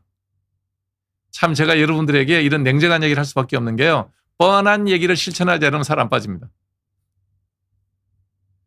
그거는 여러분들이 비법을 찾지 마세요. 인생의 비법은 별로 없습니다. 건강의 비법 별로 없습니다. 살 빼는 법이요. 적게 먹고 운동 많이 하시면 됩니다. 다 아는데 그러고 왜 뒤에다가 그렇게 아쉬운 표현을 하세요? 다 알면 아는 대로 실천하는 겁니다. 실천할 자신이 없으면 그냥 찌는 거에 대해서 받아들이셔야 돼요. 마음이라도 편해야 될 거 아닙니까? 마음이라도. 본인이 많이 먹고 야식 먹고 편안하게 즐겁게 사는데 살찌는 거 받아들이셔야죠. 다른 방법 없습니다. 바람표범님 바람처럼 날쌘 표범이 되시려면요. 먹는 거 줄이고요. 배가 고파야 살 빠지더라고요. 그다음에 운동 하루에 1시간 이상 하셔야 됩니다. 그러면 살 빠집니다. 늘 배가 고파야 됩니다. 제가 요즘 다시 가을이 되면서 식욕도 땡겨서 지금 이제 집에 가면 11시 좀 넘거든요. 그러면 그냥 물 한 잔 마시고 자기에는 너무나 아쉽습니다. 그러면 뭐라도 한쪽 먹어요. 아침에 일어나면 1kg 그냥 쪄요. 어쩔 수 없어요. 운동하고 적게 먹는 거. 그거 외에 다른 방법이 있냐? 없습니다. 엉덩이 찌릿하고 매일 아프다고 합니다. 정형외과 가셔야 돼요. 정형외과 꼭 가셔서 보셔야 됩니다. 고관절이나 허리 쪽에 이상이 있을 가능성이 되게 많아요. 네. 오늘도 여러분과 함께 2시간 동안 피부과 얘기했는데요. 여러분들의 질문에 좋은 답이 됐으면 하는 그런 바람이 있고요. 제가 여러분들에게 굉장히 직설적으로 설명드립니다. 짧은 시간에 여러분들에게 좋은 정보 드리는데 두리뭉실한 얘기요. 별로 여러분에게 도움되지 않는 얘기이기 때문에 혹시 답변 과정 중에 마음이 상한 마상을 입은 분이 있다 하더라도 저 말이 옳다고 생각되면 실천하는 게 가장 좋습니다. 일주일 건강하게 보내시고요. 다음 주 화요일 날 또 뵙도록 하겠습니다. 편안하게 주무십시오.